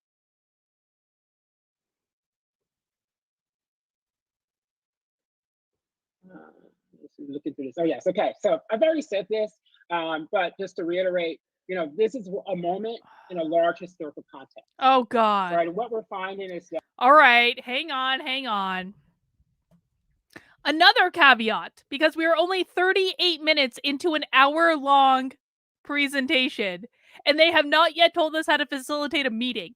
It is essential to acknowledge that related incidents are not new, nor do they occur in a vacuum. It is important to situate the conversation within a historical context and name that there are communities who experience compounding intersectional, bingo word, realities that make them susceptible to experiencing multiple experiences. So guys, like what we just learned is you don't just have one lived experience. You can have multiple lived experiences that are intersecting at any given time. You have intersecting multiple lived experiences. Throughout the conversation, it will be important to continue to ground participants in their experiences and their individual impact and responsibilities while still engaging within a broader conversation about what these issues mean for the larger communities. And for the larger communities, of course, they don't mean the work group that you're supposed to be participating in these meetings with. They mean everyone out in the world, because these are not related to work. These are little struggle sessions to politically indoctrinate someone to a certain ideology. That many people are waking up and saying, "Oh no, racism is here. It's a bad thing." Yeah, we've known racism has been bad since I don't know, like the 1700s. So with that in mind, I would just be mindful and put this into context of this moment, right? And that for some of our students, some of our communities, they have been dealing with this and sort of navigating it for a very, very long time. And then there have also been many of us who have been working on this and addressing it for a very, very long time. And so I would just be thoughtful about how do we sort of engage people who've been doing this work for some time as you're planning the process, and especially in your communities, right? And so that I know a lot of us want to show that we're committed and we're doing something, we're taking action, but there may also be people, colleagues or constituents that that this is their area of expertise or they've been trying to hold this space. And so this might be a way to bring them in, especially if they've not been acknowledged, especially if their work has gone unappreciated. This might be that moment to bring in that woman of color who has constantly said, this is important. And then, but you're given the platform to host that space where you bring her in for her expertise and you honor the labor that she's done. Wait, are you bringing her in because she's a woman of color, or are you bringing her in because you honor her expertise? Because you have to choose one, you can't do both. If you're just bringing her in because she's a woman of color, are you really honoring her expertise? Or are you bringing her in because she's the expert? Choose one, can't have both. For time. And so just thinking about that as you're leaning into these conversations or holding these spaces. I was gonna. What the hell happened to the damn meeting? Facilitation. Hang on. So we just had 40 minutes on the setup for the meeting. And now we're already moving on to follow-up. I wanted questions for how to conduct the meeting. I wanted guidance for how to actually have a dialogue. What the hell? I feel thoroughly disappointed. Before talking about the follow-up. What is even the point of this? NYU? That I saw come in through the Q&A as well. God. So one question was around silence. So how do you gauge or determine when a period of silence is appropriate for a conversation? And how does this impact your role as a facilitator? So one thing that happens with the Zoom space especially is that it is harder to read gestures, right? And so it is, in terms of the facilitation, it winds up requiring a bit more patience on our part as facilitators and kind of being more comfortable with that silence. So silence is not a bad sign. I think that allowing folks to process is part of this. One additional strategy I wanted to add on top of the ones that Monroe has already shared is giving folks an opportunity to write down or process, right? So that also helps alleviate the challenge of having maybe one or two people who are dominating the discussion to say, there's a lot coming up here and we want to make sure, again, that we're hearing from everyone in the group. So why don't we take a pause? Let's take a minute, process, write down, process in the ways that feel comfortable for us before we come back together. And that way you can kind of revisit those community agreements and say, when we come back after a minute, I want to hear from folks who haven't already spoken, right? So that can be a nice way to break it up as well. The other question that I saw was around how do you prepare to hold space? And how do you do that? How do you create that kind of intentional preparation? So one of the things that we often talk about is making sure that as a facilitator, you're not coming into the space with your own agenda, right? That your role really is to create a space where the community can come into conversation with each other, and that you're really there to help push that conversation along. And that, again, requires practice, as Monroe mentioned, and it requires us really getting comfortable with our own vulnerability and kind of putting that away in a way, right? Not to say that there's never going to be a time where you have to steer the conversation. Of course you will, especially if there are harmful things that are coming up in that space. But as much When harmful things come up that could cause people emotional distress, you need to steer that conversation away to create more of a safe space. Martin says, what's your 8.5% ABV beer? Sorry, I'm so late. I'll have what you're having if I can get it in Alaska. It is a peanut butter and blackberry jelly beer. And it's okay. I'm enjoying it. It's from Urban Artifact in Cincinnati, Ohio. The can is very pretty. I'm about ready to pick out a new beer. You guys want to help me pick out a new beer? Okay, I'm going to give you a couple of options. I'm only going to do 2 options. Let's see. We're going to have a choice between the beer with the lips, because I think it's a really cool can, or the Summer Jam Tart Fruit Ale with strawberry and rhubarb. So, if you want lips, chat in lips. If you want jam, chat in jam. Arkansas, Alaska. Basically the same state. much as possible, we're not making it about us. Really, it's about the other folks in that space. So more I'm people are going choosing to quickly jam. talk about the follow-up so that we do get to answer some more of these questions. As Monroe mentioned earlier, it's really important that we're thinking about how we close these sessions, right? So making sure that we're intentionally building in time at the end to check in with everyone around, how did this feel? What are folks taking away? What more might you need in terms of support as we move forward, right? Again, this is not the one and only conversation we're going to have. So how can we take this time to really synthesize what's taken place in this conversation? Of course, a lot of it is going to be emotional as well. So how do we respect and honor that? And also, okay, I think we're gonna have to go with jam. I think we're not mixing them up. No, we're not mixing them. I'm a little surprised by that, guys. I'm honest. Okay, Arkansas, fine. Arkansas. What is Alaska then? I don't even know. Doesn't matter. Strawberry jam it is. Jam and rhubarb. All right.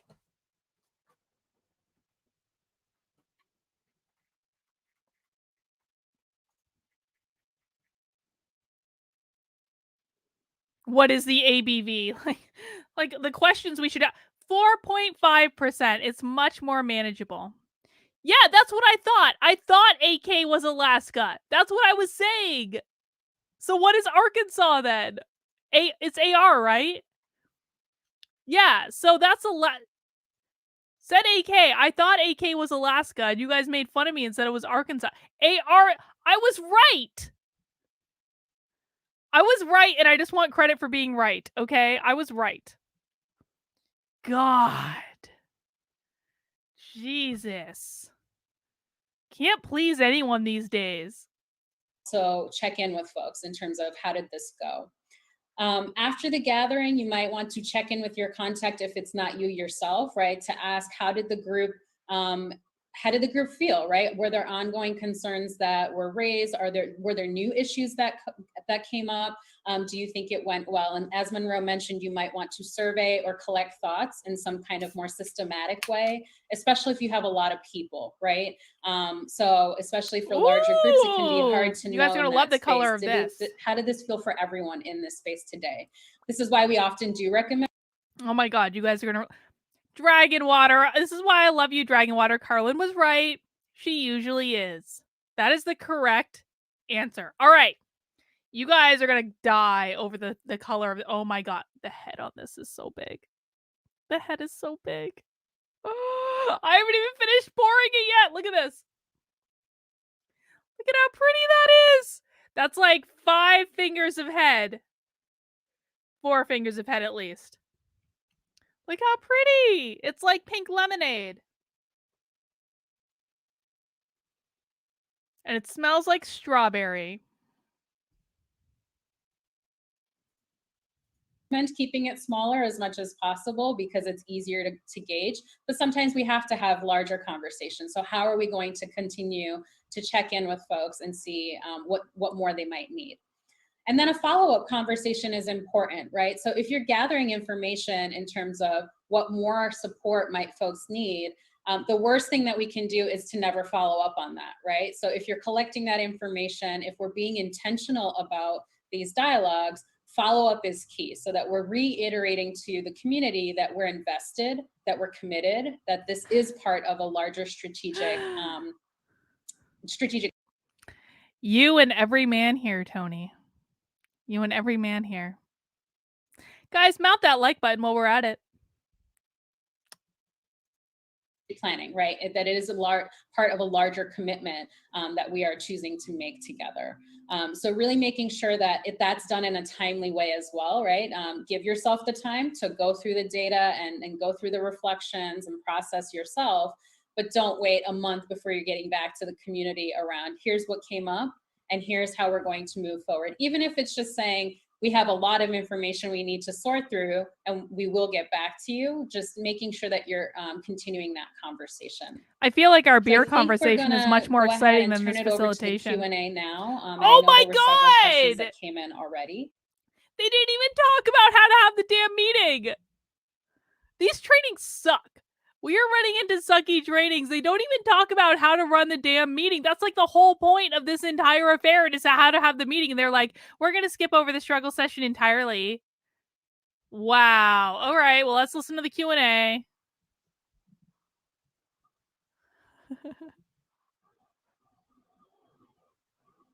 Monroe, I don't know if there's any particular ones that you want. Yeah, sure. I'm looking too. I was looking. It's a pre-meeting. The whole thing is just a pre-meeting. So the question around, would you suggest readings to the group you're facilitating, or would you steer them towards websites to go through? I think for me, what's usually helpful is to bring that to the group, right? To say, what are some of our next steps and how can folks continue their own learning? But of course, if you have a couple of texts that you found really important as you prepared for your conversation, I would certainly share those. I'm sure. I'm sure you were. Inclusion also has an anti-racism resource list as well. So that is something that you might want to share with folks as well. Yeah.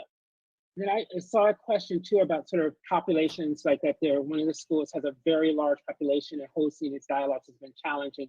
Thinking about like in the varying or the myriad of constituencies. And so what I would say to that is, I really do think that, again, going back to what I said earlier, to think about what the goal of the conversation is. Is it to bring the community? All right. I want to change to something else. Do you guys have anything else that you guys want me to react to? Anything that you've seen? I don't know. I just can't do this anymore. They have not given me any solid information about how to have a struggle section. I've only had one beer. The second beer tastes like pink lemonade, which is not together like unappealing. What else should I react to? I'm going to take requests. What do you guys want me to react to? This is like, I don't do this very often. So if you guys have something you want me to react to, like now is the time. I can find something else. I have a different struggle session pulled up. I have something at, I don't know what inclusive VT is. Hang on. Let me look at this real quick. Inclusive VT. Oh, Virginia Tech. I have something pulled up from Virginia Tech that's called anti-racist teaching. It's an anti-racist teacher training. Guys, if you don't give me something, I'm gonna, act of my own volition here. And then, you may get something you like, you may get something you don't. It's gonna be, All right, well, but while we're thinking about that, as a reminder, Please make sure you join my locals, where we have a lot more productive conversations than this. Oh, Kieran is chatting something in. All right, Kieran, let me take a look. Ugh.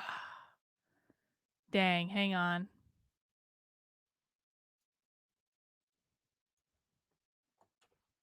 Let me see what Kieran wants us to react to. Oh, Tony did something? No. That was a troll. Oh my god, you guys are awful. No. All right, Patrice has... What the hell? God dang it.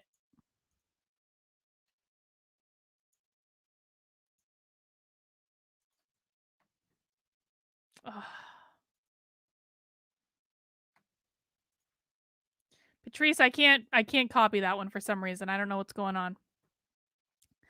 Let me see. God dang.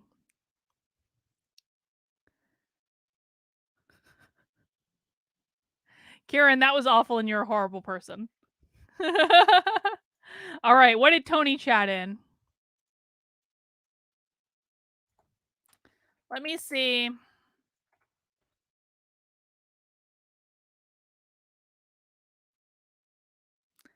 Hang on. You guys are awful. You are awful. Okay, Patrice, let me try this one.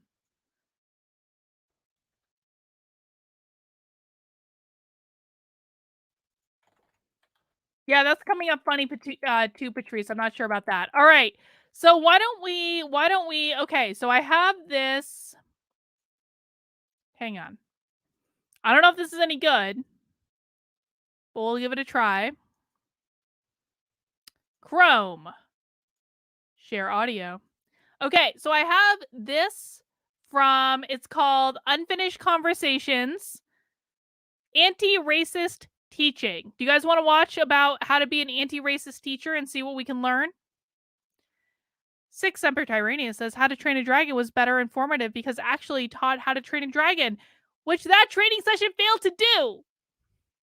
That training session failed to teach how to have an anti-racist meeting, and I feel very deprived by that. All right, let me start this and we'll see how it goes.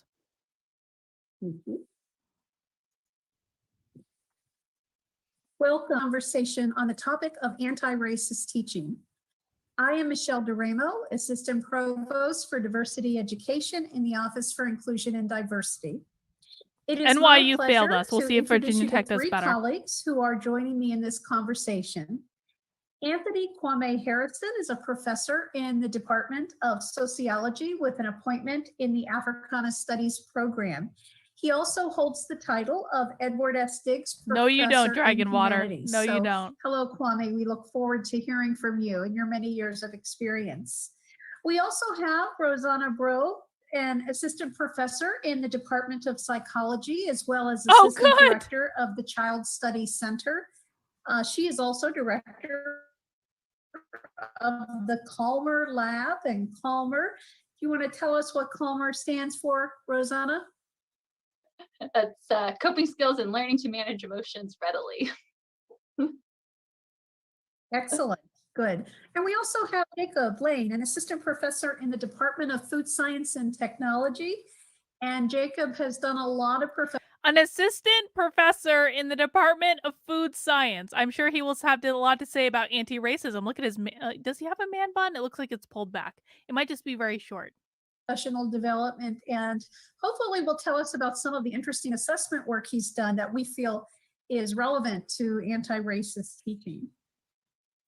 So one of our priorities in the Office for Inclusion and Diversity is for inclusive pedagogy to be an instructional norm across all colleges. And we try to advance that through a variety of faculty development opportunities that we call. I want you guys to just notice this guy right here. He just put on his serious face where he's like, this is a serious conversation. We have to have a stern look. They do this all the time in these trainings. Like they go from smiling, they're like, haha, aren't we welcoming and inclusive, to this is a serious conversation. inclusive pedagogy. And one of the courses we offer is one on anti-racist teaching. So before we go further, though, let me give very brief definitions of what these terms mean. So Oh, yes, let's do inclusive that. pedagogy is a set of instructional practices that are built on the principles of respect, inclusion, and cultural engagement or cultural humility. And they are practices that can be implemented in any classroom. It does not have to be only classrooms that are dealing subject-wise with topics of inclusion and diversity. Now, anti-racist pedagogy takes us a bit further. It's an example of what we call critical praxis. It's based on inclusive pedagogy, and it builds on it by making an active commitment to countering the persistence and impact of racism and cultivating the conditions that create constructive change. So in anti-racist pedagogy, the instructor is making a commitment that they make apparent on that very first day of class. It's not something invisible. It's something that they put forward and integrate into all elements of their teaching, both content and instructional strategy. Oh, good. So I'd like to start then with a few questions for Rosanna and Jacob. So you both enrolled in the first iteration of the Inclusive Pedagogy Workshop on Anti-Racist Teaching that Oh, these professors enrolled in the anti-racist teaching workshop. They're talking to you as students of anti-racist teaching, not as like experts in anti-racist teaching. Okay, this changes everything. we offered in the fall of 2020. Can you speak to us about your intentions in choosing to participate in this workshop, and what were your initial expectations? And Rosanna, if you'd like to go first. Exactly this chat. Sure, yeah. I mean, I think when I saw it, it was a very timely thing for me. I had, I think, begun a lot of my own personal discovery, as many had, I would say, during spring and summer 2020, just given a lot of the events that were going on, and a lot of the discussions in the professional organizations that I'm a member of around anti-racism. So, you know, educating myself, engaging in reading books like How to Be an Anti-Racist, White Fragility, kind of started my own process, and, you know, interacting with a lot of the resources that the professional organizations have compiled, talking about the history of racism within psychological sciences and academia, you know, Black in the Ivory on Twitter, just really trying to engage with these content of personal accounts that many people are experiencing. And I think that was a good starting point for me. But then when I saw this, you know, it was, you know, I was starting to already think about systemic racism and the role that it plays in academia and mental health. Obviously in the psychology department, but the piece of then how to bring that into my role as a professional. What role does anti-racism play in the psychology department at Virginia Tech? I would like to learn more about this specifically. Mentor, as a teacher, and ways to actually be proactive about that rather than only addressing it related to the content that is relevant for my teaching. And so those are some of the expectations and hopes that I was coming into, is kind of how to expand this beyond just trying to understand it in daily life, how to be an ally, to actually then bring it into the classroom. Thank you. Thank you. And Jacob? Well, I think a lot of what I would say is going to reiterate what Rosanna just said. I mean, obviously. Okay. I have a question for any women in the chat. I've already had an 8.5% beer. I have only had one slice of avocado toast today. So you guys might know where this question is coming from. But I'm going to ask it anyway. I don't care. We passed the point of appropriateness. Would any women in the chat sleep with Jacob? Type Y into the chat if you are a woman and or a gay man. Either way, we don't discriminate. Everyone's included. Type Y into the chat if you would sleep with Jacob. Type N into the chat if you would not sleep with Jacob. I'm just going to do a little informal poll. I'm just saying. Similar sort of experience, and I guess I felt a need for this kind of class. And I was having conversations. So my yes, top left is in sort of psychology light, consumer psychology, No. something like that. And so we have a No. lot of the same problems without necessarily as serious a consideration frequently. So what I teach about is Poor Jacob. Poor Jacob. Poor Jacob is going to go through his 20s, which is his sexual peak, and never have good sex in his life. Poor Jacob. We have to feel sorry for these people. We have to pity these people.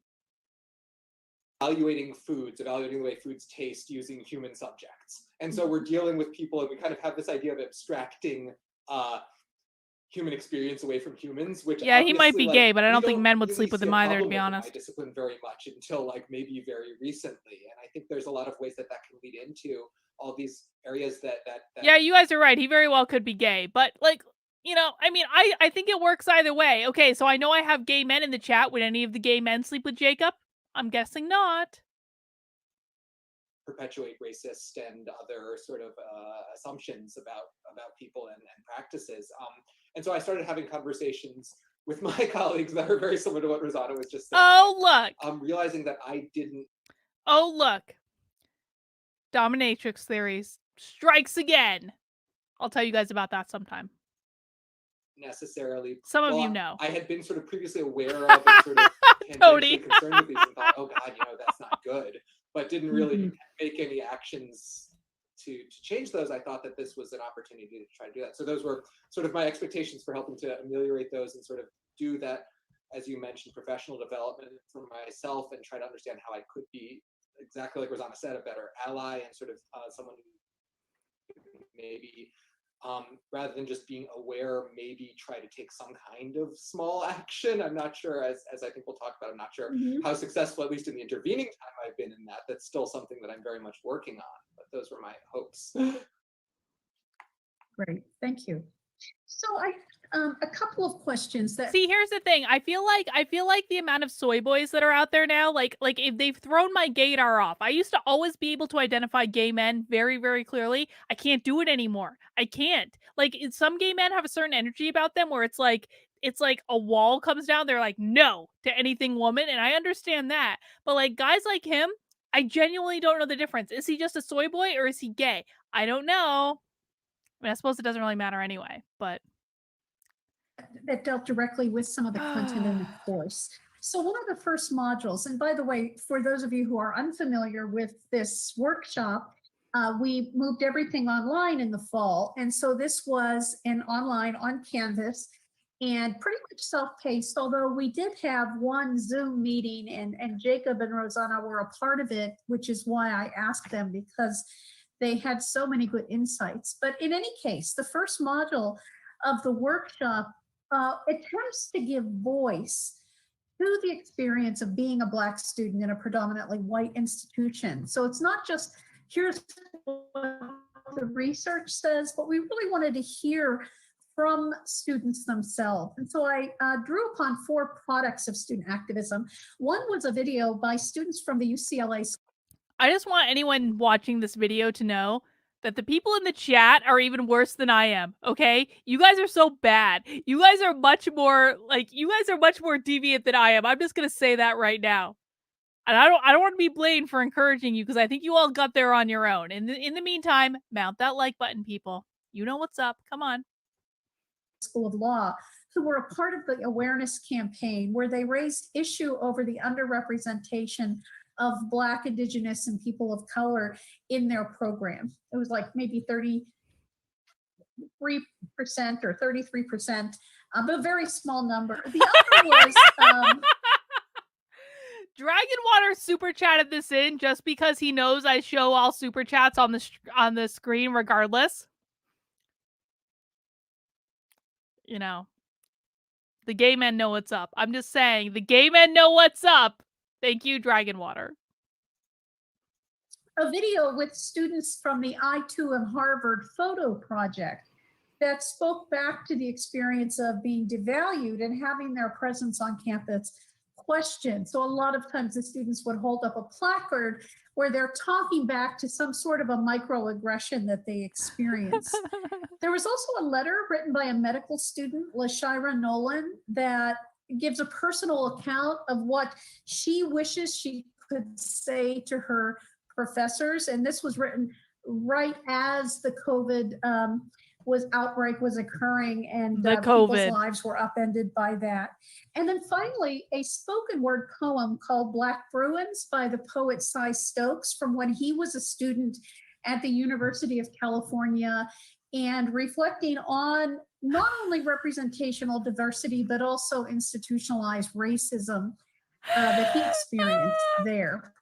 So given those different voices, plus what you may have heard from our own students. Dominatrix theory strikes again. I'm just saying, I'm not wrong about dominatrix theory. I'll fill you guys in on that one later. What most powerfully impacted you from what you heard and read, and how did it impact the way you thought about your own teaching? And Jacob, if you want to go first this time. Sure. So I think, I mean, it's impossible, especially again, given the year we had in the context that we were having this class, and not to sort of have felt the strong emotional impact of all of those testimonies, but and experiences.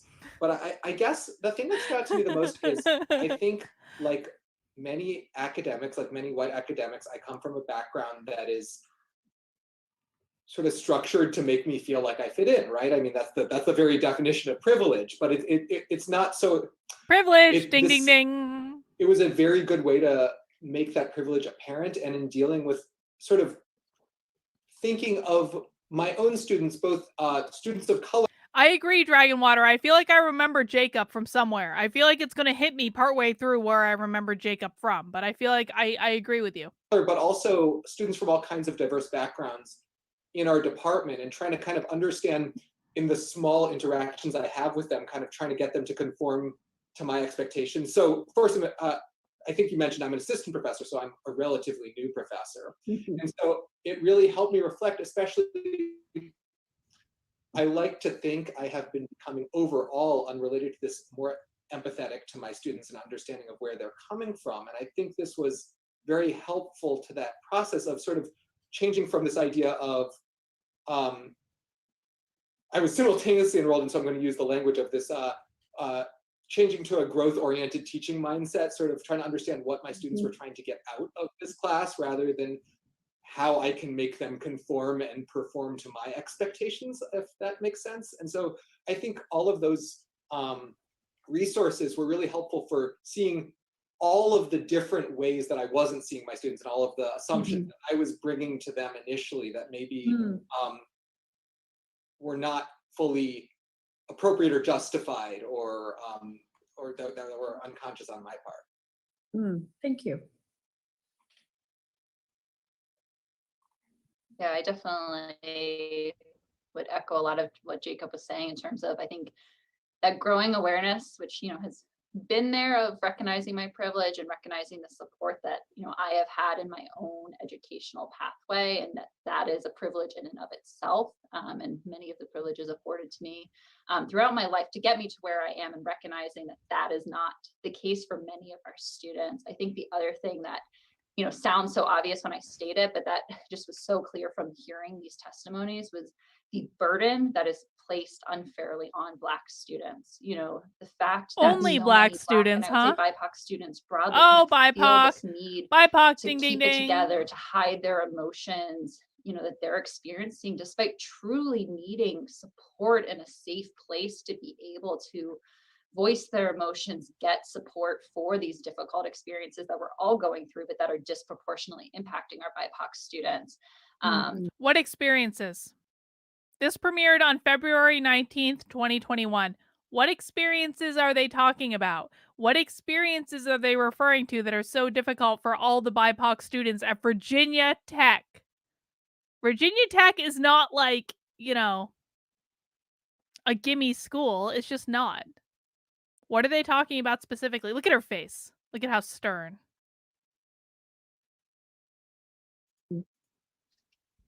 She does look like she's about to cry. Some of the She different does. things that were highlighted that kind of have stuck with me is, this communication of feeling like they're being asked to serve as kind of the token minority, to showcase the school's diversity inclusion efforts, even though they might not feel that support as well once they are there, or asking to speak as a representative almost for the Black community if they're the only Black student in their class. Or even worse, I know this Look is at the something Black that I've guy, he's heard like, yes. from a lot of colleagues and Yes. students and seen on social media, kind of this expectation for Black students and faculty. Has the Black guy been asked to speak yet? Isn't that a little ironic? I don't think he's been asked to speak yet.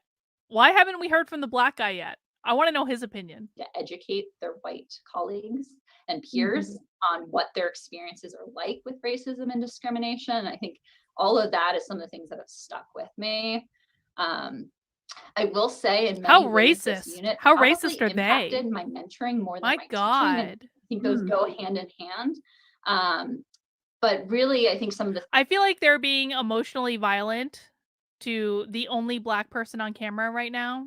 And I just don't know if I can forgive them for that. I just don't know. things that stuck out to me and that I've tried to make changes in this semester is really communicating to my students and to my mentees that it's okay to not be okay right now. Tony, And oh that my we might God. need to take a step away from, especially for graduate students, that like drive for productivity and meeting these end goals. You know, this is not normal times, and it is not okay to have normal expectations, and really try and also show that in my own life. Even though I really feel like this white woman is trying to center the space around her and her white woman's tears with the situation. And I just don't, I mean, has she even read White Fragility? Why hasn't she dealt with her own white womanhood yet? I might be less impacted than many of my students. I think the other piece, just as Jacob was saying, that better understanding and awareness and empathy, you know, especially that many of my first generation students, BIPOC students, are not having the same levels of support and understanding from friends and family, and are feeling very conflicted and having, you know, really conflictual demands on their time right now, and that they're not going to be able to fully devote. Look at the woman up in the corner. She's like, yes, queen. Yes. Their time and attention to the classroom, or what their expectations and goals right now are might be different. Yeah, and I think the one other thing that's related to that, just thinking about mentorship, especially of our undergraduate students, and seeing these statistics of the underrepresentation of Black faculty in academia, is just thinking about how can we really identify and help mentor and support underrepresented students broadly. I think Virginia Tech has some great initiatives, but students are often this not woman aware just of them. keeps going. So things like the MAOP summer internship, how can we kind of say like, hey, I think you would be great for this, to a student who has really good questions in class, even if you know nothing about their research, and being able to put that extra time and effort into talking about like, what does grad school look like? The fact that, you know, this is financially paid for, because a lot of times there are financial concerns, and just knowing that. I feel like literally everyone on this webinar right now is impressed with how much this woman is talking and how she hasn't taken a breath. I even feel like Jacob here in the upper left-hand corner is impressed. He's like, yes. He's like, I cannot speak. I'm a white man. They're not coming from a place necessarily that is obvious to them, or that they think grad school is, you know, within reach for them. And so helping voice that. Why wouldn't grad school be within reach for anyone? Grad school's not that hard to get into. Why wouldn't it be? Like, universities are begging people to go to grad school. It's not that hard to get into. It's actually easier than like undergraduate. Why would grad school be hard for anyone? I think that's a little bit racist of an assumption. Be an advocate for them. Thank you. No, Kwame, I don't want to leave you out too long here. So Kwame gets in the game at 15 minutes and 52 seconds. That's 15 minutes, 52 seconds. That's 25% of the way through the presentation. And Kwame is in the game. I know that you have very intimate connections with students. You had been a faculty advisor for the Black Cultural Center. And so you've heard from our own students. And what are you hearing from them that they wish particularly their white professors would know?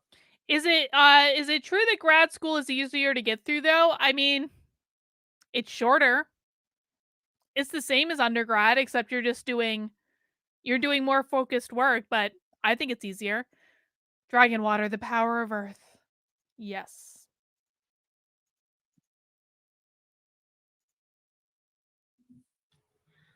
That's wow, that's It's a tough question. I mean, I hear a lot of, I guess, incidents and moments when students feel that something, I mean, obviously when something happens in a class and when something happens in a class in which a student feels targeted in some way or called out or experiences what we call a microaggression. I hear about a Microaggression, ding, handful ding, of ding. those incidents, but by and large, I think, I mean, the Black Cultural Center is a place where students go to create community and to build community and to support each other. And in answer to your question, probably the most prominent thing I hear is just a sense that some professors don't get it or just aren't invested enough that the students aren't going to even invest in trying to engage in discussions or questions about them. And it's never. Okay, so hang on. Students are paying to go to Virginia Tech, and students are proactively saying, I'm just not going to even bother because the professor is just not even trying. Dude, you're literally paying money to go there. If you don't try, that is your own damn fault. Own damn fault. If you are opting out of the situation, you are literally wasting your money. Thousands of dollars. It's never so much like a calling out a particular class, but it's just more of a. Oh, I think we're going to get there, Patrice. I believe in you. That class. That's not where I'm going to put my time and attention to. Yes. Thank you. And your comment actually leads well into my next question, because oftentimes we think of, you know, the real blatant stuff, but a lot of times it's well-meaning folks that bring racism or bring this discomfort or exclusion into the classroom. And that was another component of the workshop that we addressed. So behaviors like lowering or raising expectations based on race, or being colorblind, playing the devil's advocate. Let's talk about there's two sides, you know, claiming objectivity. Yes, let's talk about lowering expectations based on claiming objectivity. Like we only deal in facts, you know, and avoiding. This is a teacher training program at Virginia Tech. And this woman basically just insinuated that you should not deal in facts because objectivity is white supremacist. Let's just rewind a little bit, shall we? Let's just rewind a little bit. There's another component of the workshop that we addressed. So behaviors like lowering or raising expectations based on race, or being colorblind, playing the devil's advocate. Well, there's two sides, you know, claiming objectivity, like we only deal in facts, you know, and avoiding real-time issues are some of the what we call problematic practices. And so Rosanna and Jacob, you went through all of that workshop and looked at those examples and read the different things. Was there any particular? Virginia Tech just admitted that it does not deal in facts. People should send their children to Virginia Tech to learn to deal in fantasy and make-believe and lived experiences. Practice that you recognize from your teaching, or perhaps in at your a tech field, school. something that tends to happen a lot. And if you could comment on that. And Rosanna, we'll have you go first this time. Sure. Yeah, I mean, I think I really appreciated this unit, and I would say of the problematic practice. Sorry, Tony, you just lost your Cuban card. I'm sorry, you're white now. Congratulations. Practices, the two that probably stuck out to me the most that I was guilty of are playing devil's advocate and then avoiding real-time issues. And I can think of so many examples too of the claiming objectivity. I think especially in the field of clinical science, we often, and there's several professional listserv discussions around this this summer and this fall. And so I think that is very much relevant. You know, an example, I'm thinking about like playing devil's advocate. A lot of times, you know, I would try to facilitate debates or discussions around pros and cons of assessment for children and labeling when you get a diagnosis for a mental health disorder. You know, obviously there's a lot of stigmatization around it. And I would say it disproportionately. What I'm going to guess is like there's been a protest in real time or some sort of like racial incident, like the Asian fucking Lives Matter movement or whatever. And that's what they're dealing with. That's what I'm going to guess. It affects children of certain races. in particular, because we know there are biases of that. Although in the discussion, I would say that wasn't always the central feature or the central part of the discussion. It was often more around access to services and psychoeducation. And I think that's one of the things that I have realized, kind of the raising those concerns and not directly addressing in those discussions, that potentially you're ignoring this piece that the pros and cons are not equal for every person. Yeah. And so raising those concerns could actually potentially be harming or pathologizing certain populations. And so that's something that I think I've been trying to. Raising concerns could be harming or pathologizing certain populations. So should we raise concerns or shouldn't we? I'm a little confused. Allison says, does taxidermy count as a craft? Yes, Allison, if you want to come to our locals craft and bitch next week, I believe Saturday. Hang on, let me just check to make sure. Yes, next Saturday afternoon, we're going to do a craft and bitch, and you can do taxidermy if you want. One member of my locals was cleaning her guns. Any craft is welcome. Any craft is welcome. To work on and realizing when we talk about these different pieces, how important it is to address that this is not a one size fits all thing. And I would say, I guess with the real-time issues thing, and this is something that I will admit I am still working on. I find it way easier to bring up issues of anti-racism that directly relate or tangentially relate to course material. And I'm fortunate. We are inclusive in my locals craft and bitch. We include all crafts. All crafts are created equal except for knitting, which is far superior to any other craft. But all the other crafts that are not knitting are created equal. Knitting is the far superior craft, but everything other than that is equal. It's basically like separate but equal. That's what it is.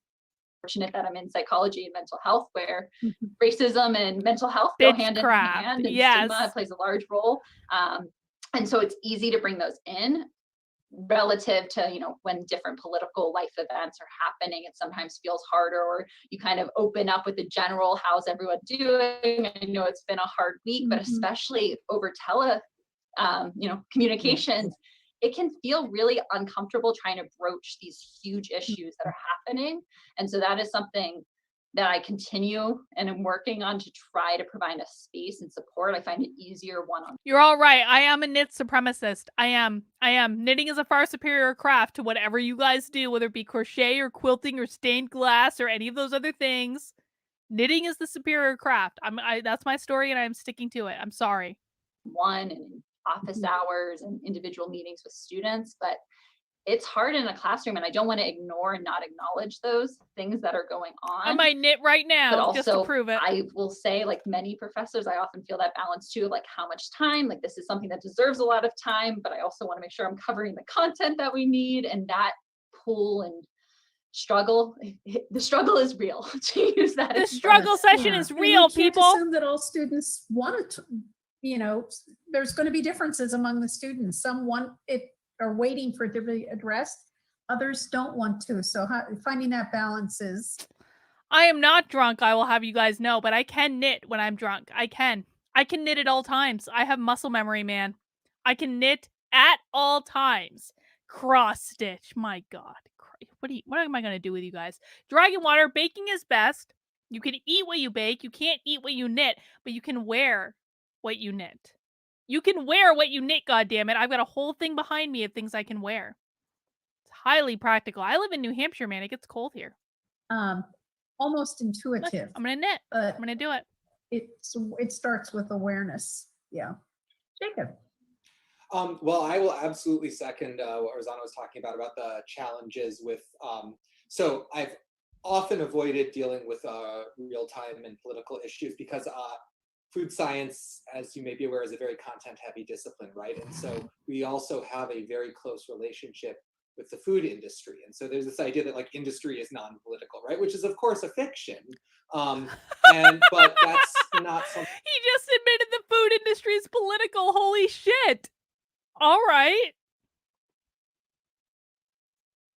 Something that I would say that he's right. Addresses at the moment. And so I will say that I was not teaching last semester, so I teach in the spring. So I just jumped into teaching now, which was My first day of teaching was actually the inauguration, which was like a whole lot of feelings. So I actually did. I had so many feels. I started off I had so many feels about the inauguration that my non-political food science degree couldn't handle.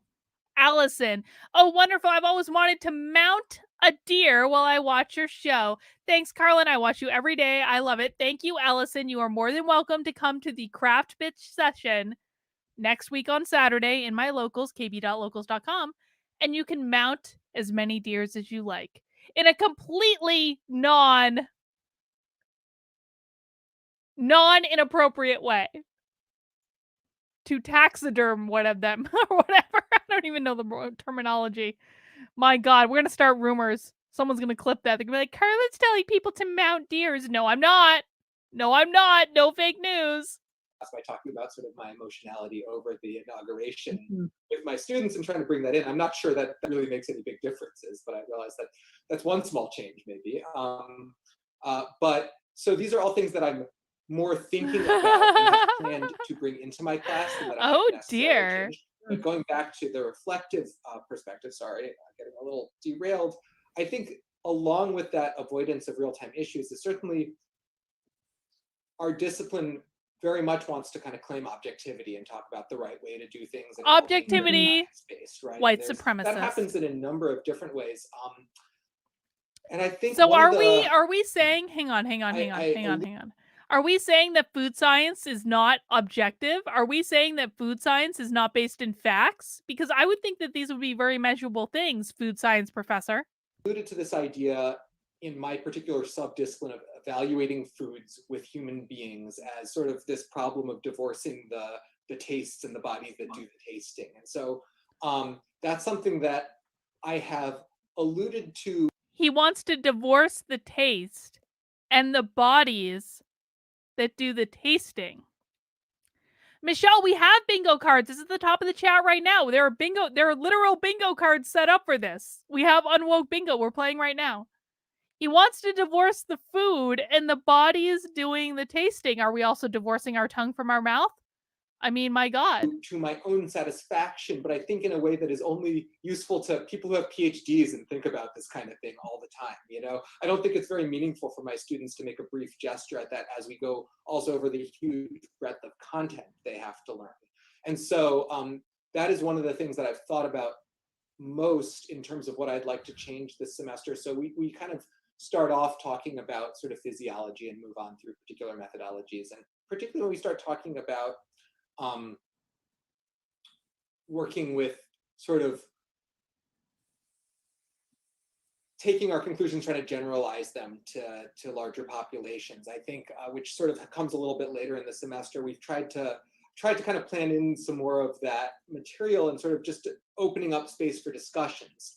And I'm looking forward to that with some trepidation, because just like Rosanna, I find it a little bit difficult to moderate those discussions, but I'm certainly trying to think about it. And similarly, we've also tried to open up more spaces for discussion, both in terms of just making the classroom. I think this is more on the side of inclusivity rather than necessarily anti-racist practices, so maybe a precursor. All right, so we're divorcing inclusivity and anti-racist practices now. Excellent. Kwame has only spoken for like a minute and a half, and we're almost halfway through this video. But sort of trying to acknowledge those differences of experiences, and especially with the online environment. I'm also teaching a hybrid class where the students come in like 4 times over the semester to do that, so there's not a lot of You'll eat bugs, own nothing, but and be happy. Exactly. For people to like, rather than considering sensory experiences as objective, like everyone's bitter receptors work the same way and everyone has these tastes, you know, have spaces for people to discuss their own food experiences. Tony, I'm pretty sure that's racist. I am. I'm pretty sure that's racist, so I'm not going to display it on the screen. Thought are important, but I haven't done a good job of emphasizing in terms of the cultural and social influences on the topic we are researching, which tie into that. Good, thank you. There's another problematic practice that you could have been an academic. There's actually one where I used an example from my own, and that is the invisible practice of privileging whiteness in the classroom. As white professors, what are some of the greatest challenges you've faced in enacting anti-racist pedagogy? And of course, Kwame is still not talking. She's not even directing this question to him. She's directing this question to the white professors. She's not expecting Kwame to do the emotional labor to answer how white people should teach non-white people. Jacob, I know that you're just now getting, after a semester sabbatical, you've only had maybe a week to practice, but you're choosing anti-racist pedagogy, you are teaching while white. What are some of the challenges you're facing? Look at her. Serious face. Serious face. Oh, not serious face anymore. I can try to start answering that question. I don't want to. Jacob's like, I'm a white man. I don't know if I'm allowed to answer. In front of the conversation. See, he doesn't want to center himself in the conversation. But I think one of the major challenges that I often feel is this, the barrier of feeling like it's not my business, which of course is crazy. It's like racism is a huge problem for everyone in the country, regardless. And certainly as someone with the privilege to be in the position I am, it's my business as well. But I feel like that provides the opportunity to also. Kwame is literally here to be the token black guy. That is literally his purpose in this entire video, is to be the token black guy. That's it. Retreat. And so I think, which I find to be a little bit racist, if I'm honest. I can get away with not thinking about this all the time. Well, it's hard to think about. It would be better if I stopped it, better for my mental health to stop thinking about it. And so I really feel that strongly. And I think that the way. Did Jacob just say it would be better for his mental health to stop thinking about anti-racism? On that, Jacob, we agree. We agree wholeheartedly. I agree that it would be better for your mental health and also your dating life if you stopped thinking about anti-racism. Correct. Yes. The way that I'm trying to address that, and I don't know if this is the right way, is sort of to extend a certain amount of the same empathy that I'm trying to extend to my students, to myself, and sort of like allow an incremental approach instead, where trying to at least progress and open space for these discussions and trying to keep these things in mind is the approach that I'm taking. And we'll see if hopefully that leads to positive changes in my class. We will see. Yes. Thank you.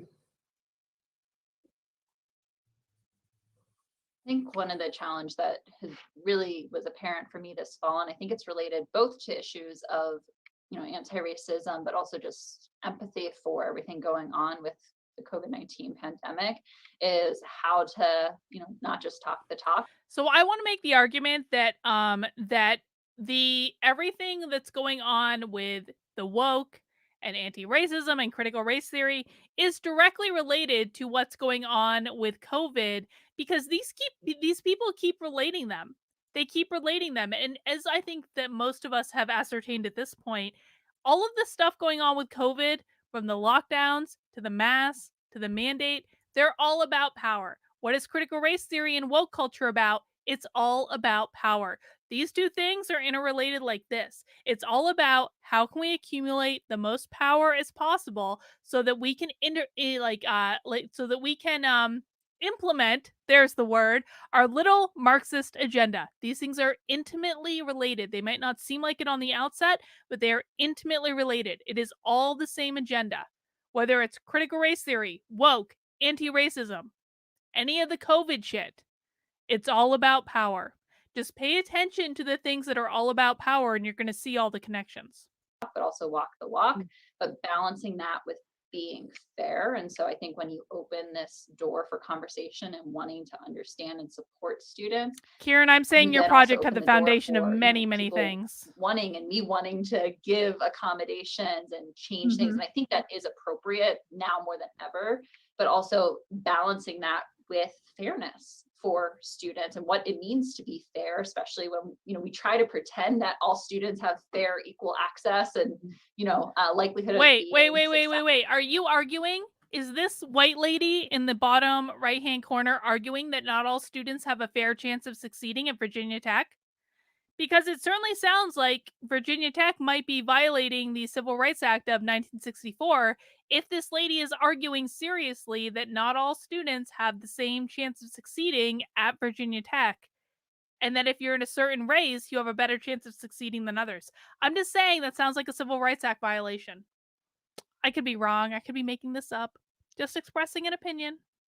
Successful, and I think that's, you know, obviously false, but that can become a really slippery slope and a challenge. And I think that's something that, you know, I've always struggled with, but especially right now, with there being compound issues. And, you know, I always take students at their word, but also right now the reality is there could be 3-4 different things. And how do you advise them? Then is it better See, I am actually knitting right now. incomplete or medical absence at this point?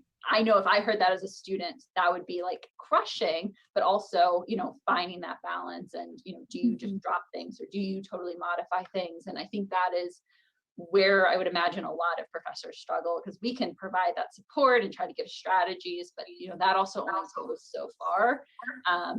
And there is a certain expectation for objective grading. I think the one other piece, and I know this is not what you asked, but I will say, I will acknowledge, and Jacob, your comment earlier about being an assistant professor made me think of it. One of the things that, as I'm in my second year now as a professor here at Tech, and that has come up related to this, is kind of this idea of when microaggressions, when problematic statements are made, how to address them. So I'm feeling a lot more comfortable addressing them in the classroom when I'm in a position of power.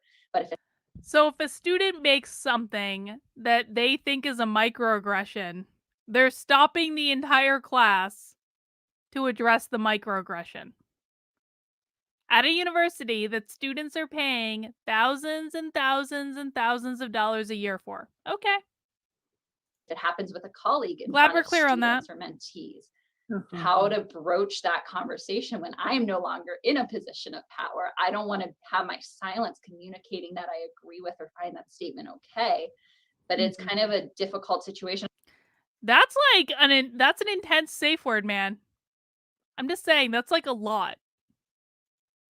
Most safe words are one syllable. I'm just saying. I think it's very analogous to the situation that instructors often feel in the classroom of, do you talk to the student one-on-one afterwards? What might that be conveying versus do you address this in the classroom?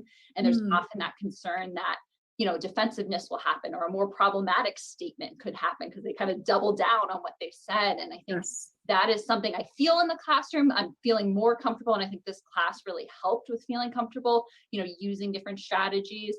I really like the action approach, the open the front door to communication approaches. Like I like and can utilize those as an instructor easier than I would say with colleagues. And I think that's a bigger part of the discussion. And that might be problematic as well. I'm just saying. For me as a professional. And that is a question that comes up certainly beyond any of the inclusive pedagogy, is sort of, we talk about not being a bystander and speaking up, but what if you are speaking up, you know, and that's more challenging. But like you said, there are some of these strategies that help to create a pause so that people can rethink, like, I'm not sure I understand what you mean by that, or did I hear you say this? And there's some scripts that we can use, whatever our position is. I feel like I have a responsibility to share my own experience here about privileging whiteness. This was many years ago. All of the white people are talking. I want to hear from the black guy. Does anyone else want to hear from the black guy? Because I only want to hear from the black guy. I don't care what all these white saviors have to say. Why are all the white people talking? We're halfway through this video. Why are only white people talking? This is about anti-racist teaching. I want some goddamn anti-racism in this video. Probably 20 to 25 years ago, maybe not 25, but at least 20 years ago, when I was teaching in a leadership Black guys on mute class. And again, it's this invisible thing where if you're not examining your assumptions, or if you're not establishing criteria, then you move into default mode in terms of your judgments. So this particular class had a lot of very enthusiastic, predominantly young white women. and perhaps some of their behaviors and their optimism, because when I was a young woman, Yeah, I look was at his very face. He's optimistic so and, unimpressed. you know, try hard He's and so have fun and unimpressed. so forth. And so I resonated with that. And that is what I label as the good student, the involved student. But not linking it necessarily with any kind of performance criteria, more just personality that I resonated with. And after they had to. I mean, listen, okay, so here's the thing. I legitimately believe there are racists in this country. I really do. And most of them are white progressives.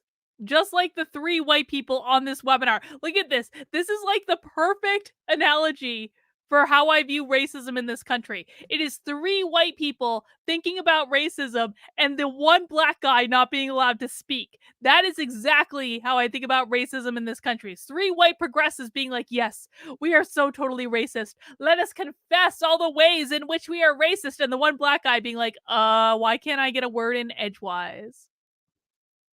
Turn in some project proposals. And the one of the minority of we need Black to students in the decolonize class, this talk. We I need to gave her a decolonize this B, webinar. and I gave most of the white My students God. an A on their proposal. They're very enthusiastic proposals. And that student came to me and challenged me. Now, obviously, we don't want our students to have to be in that position. But she made a case for her proposal, and it was a wake-up call to me, because I realized I was not using the right criteria. I realized I was using my own implicit biases to determine who was doing the A work. And it did help. It was. Is this woman saying, hang on. Is this woman saying that she only gave her white students A's on their proposal because they were white? Is that what she's confessing right now? I'm pretty sure it is. Very much of it. And she was called out by a white student for giving only her white student A's on the proposals. Oh my God. A turning point moment for me, because I started using criteria far more intentionally afterwards. You know, she's saying she's explicitly ignored grading criteria to give all of her white students A's on their proposals. And then she was called out for a white student because of it. And now she has to go back to her grade. Holy shit. and you got to put it in place. You can't try to walk back on it if it's not there and then make it happen. So you guys thought I was too drunk to notice this stuff. No, I see. But I started really being much more intentional about my grading criteria and what I was looking for and how I communicated that to students so they were understanding what the expectations were. But that also, another thing was, it also made me more sensitive to the experience of that particular student. And not there were drunk 2 enough. other Black female students in the class who Not I've yet. been judging as maybe more disengaged or more sullen. Made me more sensitive to maybe what was it like for them to be in this community that. Yes, what was it like for your non-white students to realize that they didn't receive A's because you only gave A's to white students? Holy shit, white progressives are the most racist people on the planet. In many ways, we wanted to say it was a diverse, multicultural, social justice-oriented community, but in fact, it was very much high school student government leadership white community. Okay, so it was saying it wanted to be one thing, but in fact, if any person that took this woman's class watched this webinar, they would very literally be able to sue. I'm just saying, this woman is literally confessing on a live webinar on the internet that she only gave white students A grades because they were white. And it was all her implicit bias. She's setting Virginia Tech up for a lawsuit just by this webinar. My God.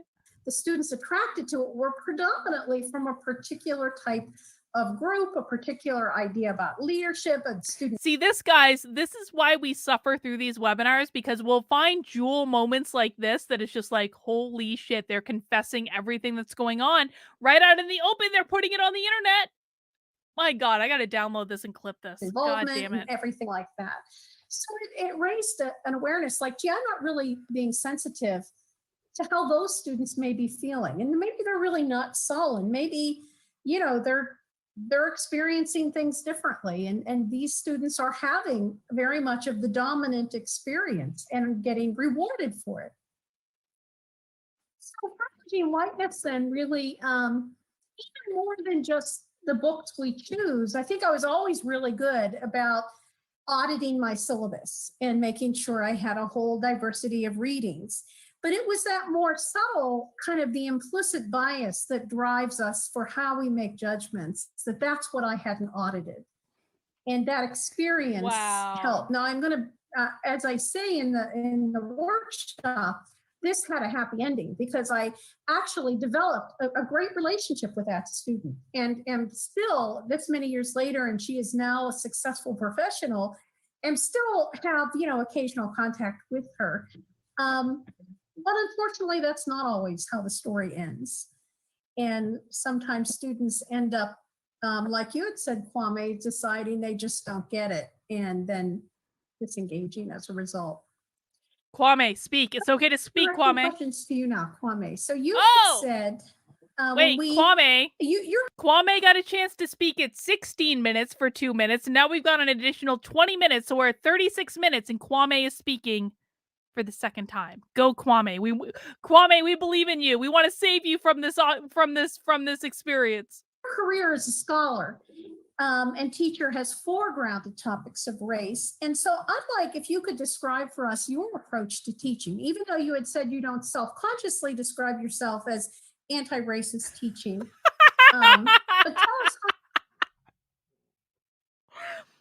the black guy among the three white saviors does not consciously describe himself as being an anti-racist teacher. Okay. How you do describe your teaching? All right, thank you. There's so much to think about when I think about my approach, but I'll start with saying I try to model respect for my students, and I know that's something you can say. I think it consistently shows up in my evaluations, for whatever they're worth. That's the one thing I can almost always count on scoring. Look at the nodding. Look at the nodding. But I think part of that comes out of my training, and I have degrees in cultural anthropology. And cultural anthropology, there's an important principle there called cultural relativism. And even though it can be problematic when you get into the fine details, it really means these people don't nod for anyone else, but for Kwame, they're like, yes, yes. We're taking it all in. Respecting each culture for its own logic and for what it has, rather than thinking cultures are inherently better or make more sense than others. And I think taking that to individuals and students and thinking about where students are coming from, I really have a respect for the different kinds of knowledge that students can produce. I think all students are smart. It's just what are the modes in which they're comfortable expressing that. I try to create an environment where that is there and that's open for students. I'm a big part of, I love storytelling, and sometimes storytelling gets thrown as, oh, you're just telling stories, but I think it's I think we're all, it's something that, I don't like to make these universalizing statements about humans, but I think stories can reach people. Wait. Kwame doesn't like making universalizing statements about human beings. Does that mean that Kwame treats individuals as individuals? He's the only non-anti-racist teacher of the bunch. I think that might mean that. Can touch people in ways, and I think stories can make sense to people, but can also touch their heart and their empathetic side in terms of talking about and communicating things. And I'm fortunate, I mean, in terms of the anti-racist pedagogy, to be teaching about classes that primarily deal with race and inequality. So it is something in which I do, and so even though I don't always construct it this way, I think by modeling some of these principles, I can integrate these into what I do. I think it is fair to say that Kwame may be the least woke person on this entire webinar. I completely agree with this sentiment. Yes. Kwame's like, I'm suffering through this to be the token black man. You know that's what he's thinking. Two other things, and this is following up on the wonderful things that Jacob and Rosanna have said. I try to be adaptable and understanding to students' needs. I try to see the class as a community, and I try to see it as a community that can build and grow. So I think having patience early on and doing things that create space and help to build that community early on can really help. And just one thing that I think, Michelle, your last comment about those white women in your class, it prompted me to think something else that I do, and I don't think about this that often, but I pick on my A students.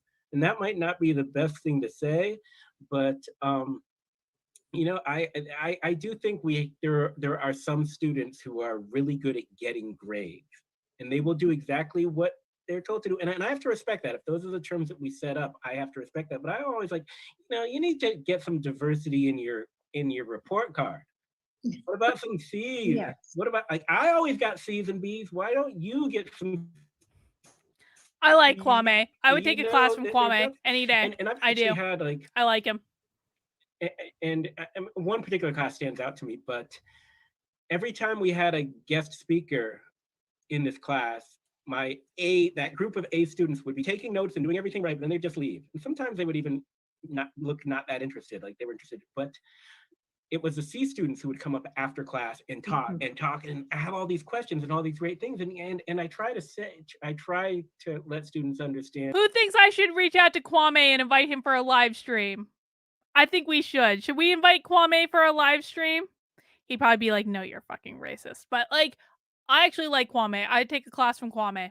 That even if under this measure, you are not always at the top of the class, that doesn't mean that you're not learning a lot. That doesn't mean that I'm not impressed with what you're doing, and that doesn't mean that you can't take this far. So I tell my A students that they're going to be really good at making someone else money someday, because that's what I think A measure.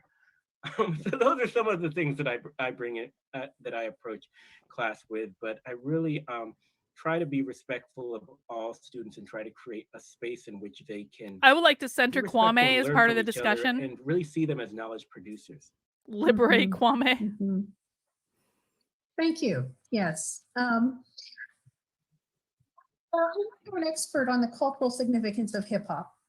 And I don't know if you would describe your teaching as hip hop pedagogy. I know that there's been some work done around that as a critical practice. Pedagogy. So for the Okay. benefit of our viewers, talk to us, teach us what that is, and how does hip hop pedagogy intersect with what we've described as anti-racist teaching? Okay, yeah, I'm trying to run away from that hip hop label, but it just keeps following me.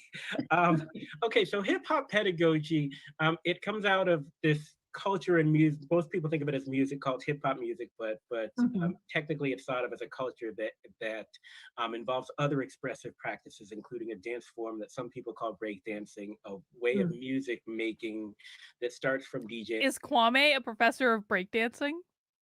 Is this for real? Is this a real thing?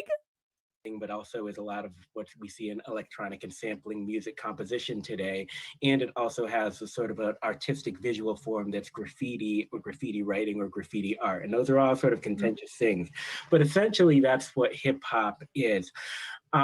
In terms of the educational, some people say the fifth element, there are the four that I listed, but some people say the fifth element is knowledge. So we can think about knowledge sort of being an important component of it, but there's really, starting in, I would say, the 1990s, hip hop started to find a place within academia. And there are really three main branches to what I would call hip hop pedagogy. And it goes, I mean, it's in higher education, but it goes all the way through K through 12 as well. One has to do with, I would say, educational, really pedagogical practices. Kwame is the only normal person on this meeting. I'm going to put my stake in the ground now. Kwame is like the only normal person on this meeting. And language. And I think that hip hop has been at the forefront in really bringing to light the importance of African-American vernacular English as its own language, and a language that's just as valid as any other language. It's just not privileged, and we tend to read it as not being the right way and the correct way. And there's certainly always.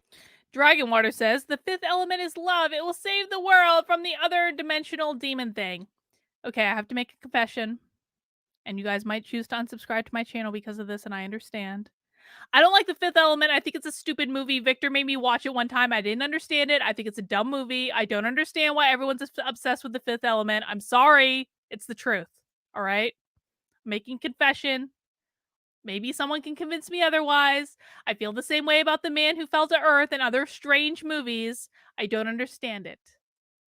Always a balance between students need to learn the way in which society values things and be able to operate in that means to move in certain spaces. But there is no reason why the way that your grandparents speak, the way that your family speaks, there's no reason that your family's not, they don't lack intelligence. It's just a different way of communicating. So in terms of thinking about that and doing a lot around language, but also I think doing a lot around how can we bring other engagements with hip hop into the kinds of learning models that we have for students. So are there ways to think about mathematics and to bring in some aspects of hip hop into learning different mathematical formulas or talking about math or what have you? That's one branch. The second branch of hip hop education has to do with really critical questions about power and the way power works in society. Oh, no, Kwame! We have No! a critical engagement with race, class, gender, sexuality. Oh. I'm sure Kwame is one of those well-meaning anti-racists where he just he thinks he's trying to do the right thing, but there it goes. Our love affair with Kwame is over. He's talking about power and society and all these things, and I can't do this, guys. I cannot engage with this. No, it is wrong. Increasingly age, and I'm not saying that hip hop always does it well, but it creates a platform for having those discussions and for talking about them and for really privileging Kwame has been led voices astray, exactly, Patrice, and for seeing what's powerful in those spaces. The third place where hip hop pedagogy, I guess, or hip hop education comes into place would be in just practice, and in terms of this practice can be, they have hip hop architecture and really using these foundational principles of rupture, layering, and flow, and how do you have architecture, and thinking about other forms of artistic and creative practices, and in what ways can you take principles surrounding hip hop and start to use those as resources in what people do. But what I really like about hip hop, and I think this is pervasive throughout hip hop spaces because I think it comes out of community, it comes out of a space of resourcefulness and a space of voices from the margins. But what I really like, I will explain it in terms of music. The musical practice in hip hop, which begins with DJing, but then moves into sampling and sampling-based music, is an idea of collecting resources, gathering those resources, and recombining them and expressing them in a different way. When we ask students to write papers, that's essentially what we're doing. We're saying, just like a hip hop DJ, go dig in the crates, but dig in the library, dig in the different data sources for articles, cite these things and take. Lewis says, blasphemy, fifth element rules. I'm sorry, I hated it. I tried. I did. Demolition Man is far superior to the fifth element, okay? Demolition Man, greater than fifth element. Pride in them, recombine them and put them out. And that's a large part of what that's a large part of what the education system asks students to do. And that's what I do in my own scholarship. And I try to show and to model those kinds of things. The last thing I'll say is another student organization that I am advisor to, although they may think I could be doing a better job, is a group called Students of Hip Hop Legacy. SOHL, SOHHL. And they have these meetings, they used to have these meetings on campus in the evenings. And they would start talking about let's talk about the albums we were listening to this summer, but they would ask some critical questions about them. And I would just be in the back of the room. So if I'm the advisor, I'm out of the way, but I would see a level of intellectual Tony, engagement. you are killing me right now. You are killing me. Discussing, important issues. So, for instance, how much does... Let's see. Do you think CRT would use normal people? Use in what way, I suppose? I mean, I think CRT uses everyone. It uses everyone for the purpose of creating more power. So yes, does it use normal people? Yes, it does. It uses the goodwill of normal people to create more power. And artists, politics, and what they do as a person affect what you're willing to support their art. Are these two things that, and they would have debates and things, and these would be some of the richest educational spaces that I could see on this campus, although it wasn't guided from the top from these readings, and I value the work that we all do as professors, but just to have these student owned and run spaces where they're not just sitting around listening to music and bobbing their heads, they're talking about it, they're engaged with it, and they're valuing. I don't even know what Kwame is saying anymore. I don't even know what Kwame is saying anymore. He's gone off on this hip hop thing. I'm not following. Dragonwater says no, CRT abuses normal people and all people. That is correct answer, Dragonwater. Touche. Touche to you. An important mode for all of us to aspire to in our discussion leading, but sometimes when it's coming from the professor, nodding. Yes. Smile. There's a different level of, there are different hurdles to get through. No one knows how the three shells work. No one knows. I do see a very strong intersection with anti-racist pedagogy, our teaching, especially just in the students as constructing the knowledge, but also the cultural relevance of the language and methods for constructing those analyses of the lives that we live. So that leaves the next question I have, which is open to everybody, and that is the role of discussion and how that is really central to anti-racist teaching, that part in a way of destabilizing the traditional power structure, but also because it is this co-construction of knowledge. So how do you spark those anti-racist discussions in your class? Yes. See, you know what this is? This is the discussion that we didn't get into in the first webinar. They've come around to the struggle session. See, all the anti-racists think alike. They share a brain, after all. And so now we've gotten to the answer for the question that we asked in the first webinar that they never answered. Especially if you're not doing a class on race. I can say a couple of things, but I just talked for a long time. Take it, Kwame. Do it. Do it. Well, I am fortunate, and I recognize how I'm fortunate too. But I make a distinction between classes, particularly classes in Africana studies that have a critical mass of Black students or students of color. Touche. And I know we've mentioned this before, but you never want to have two students. And I've had a class with maybe 3 Black students and 60 students in an Intro to Africana Studies class at the school. But you never want to have a situation where those students have to speak. But often when you have a critical mass, sometimes as you get into some issues that are going around every day and people start talking and you kind of crack that seal, you reach that turning point in the discussion, the students are just talking and having their own conversation. And sometimes I realize that, well, the white students in the class don't have a lot to contribute, but I think that's okay. That's fine. I mean,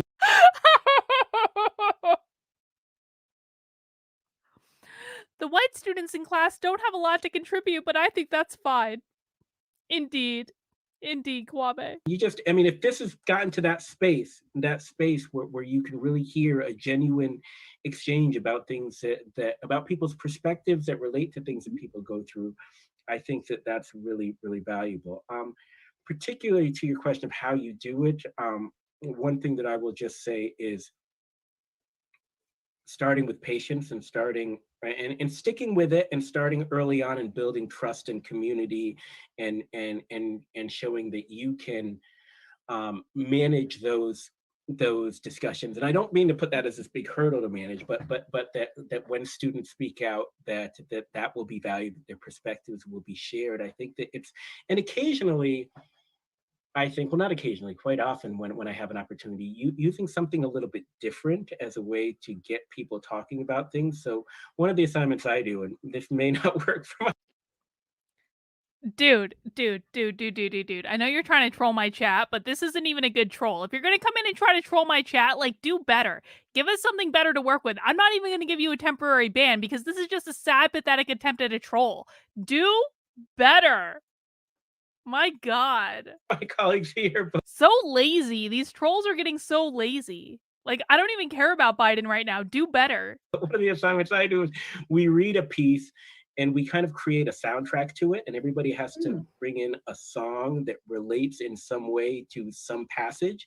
And then we kind of go through the piece and everybody talks about the song, why the song connected to what they were doing, and they share the song and they talk. So it's this way of thinking, what are they, of talking about the readings, what are they getting out of Do it? the They work. get to bring in Do something the of work. themselves. You get to, so it creates these, and I think that's using out of the box and more kind of creative ways, especially early, just to build comfortability sharing. Thank you. Yes. Well, and I've not taught as much as I would like to, but oftentimes I've been in, women's studies or cultural studies type courses. And of course, the taking seriously lived experience is an important way of entering a subject matter. And but in something else that I've done, I think more recently, and this is with a lot of teaching in terms of my peers, it's helping people understand that we're all raced, we're all sexed, we're all gendered, we all have sexualities. And instead of thinking of it as, these are only certain people have something to say about these different aspects of our lives. And really, I think particularly for white students, gets them to really interrogate what it means. What does white mean? And to realize that it's really oftentimes has very little to do with color. That's something else, but has a lot to do with power. One of the things you were just saying, Michelle, that kind of made me think of that is one way that I've been trying to approach kind of bringing in anti-racist topics is trying to start with a common ground. So most of the students in my class, they're going to go on to be teachers or social workers or clinical psychologists. And so most of them are coming in with this shared goal of helping students at need. And so being able to use that as like a common ground and then addressing the fact that but not all students have equal opportunities and that playing field is not there. And so, I think I mentioned earlier that I often will start by trying to have these conversations related to things that are relevant for topics in my class, but I think that often can then lead to broader conversations, like when we think about the role of police in management of mental health, that is very relevant right now. And so we might be talking about in terms of how can you advise clients in terms of going to the ER room or calling a crisis. I thought that this was about students and anti-racist teaching. So why are we talking about advising clients in regards to their relationships with the police? I'm just saying, can we stay focused here for just an hour? Crisis hotline rather than calling 911 and trying to prevent police involvement, but that can lead to broader conversations around police brutality and differential risks for various mental health populations. And so I think using that common goal of we want to protect the well-being of children and have that better outcome is often a really good grounding point to go back to and to start with. And then also, I guess that other piece is trying to tie it in, but allowing those small conversations that feel very relevant to the course to touch on. It's not perfect, but it's at least something that I've tried to. And I think that goes back to my point that I said about the resistance of trying to address real-time issues. It feels like an easier in when it has that relevance to the already, planned topic. Yeah. So Spirit. So hang on. Who said it? Spirit Matter says the troll's not appearing in your chat. That's because you're watching on Actively Unwoke. I'm simulcasting this on like three or four different channels. So that's why you're not seeing it. Trust me, the troll is there. You're better off for it. I wanted to say, Kwame, my dissertation advisor was a cultural anthropologist, which I think is one of the reasons which is odd for a food scientist, I will say.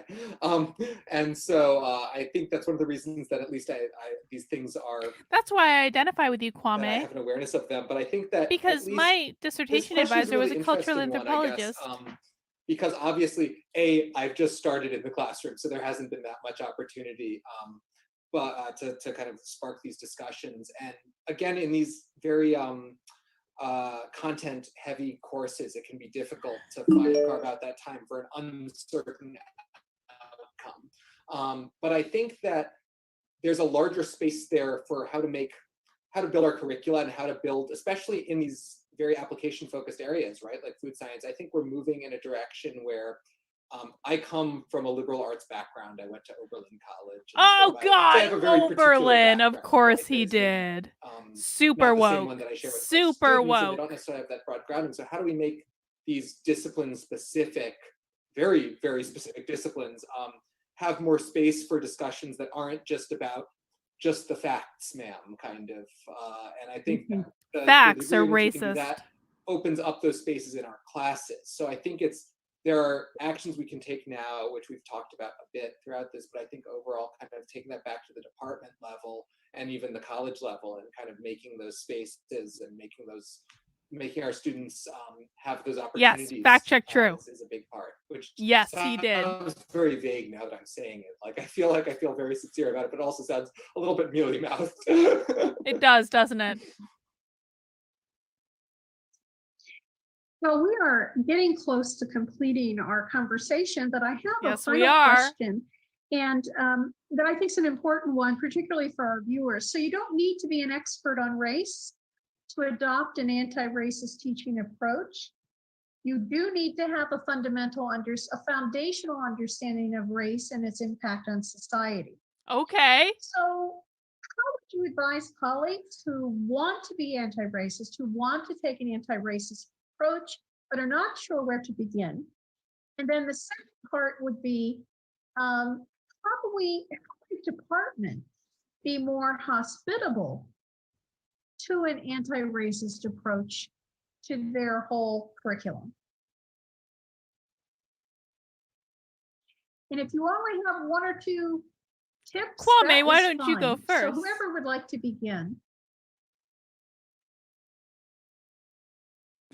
Okay, I'll begin, and I will try to keep this short.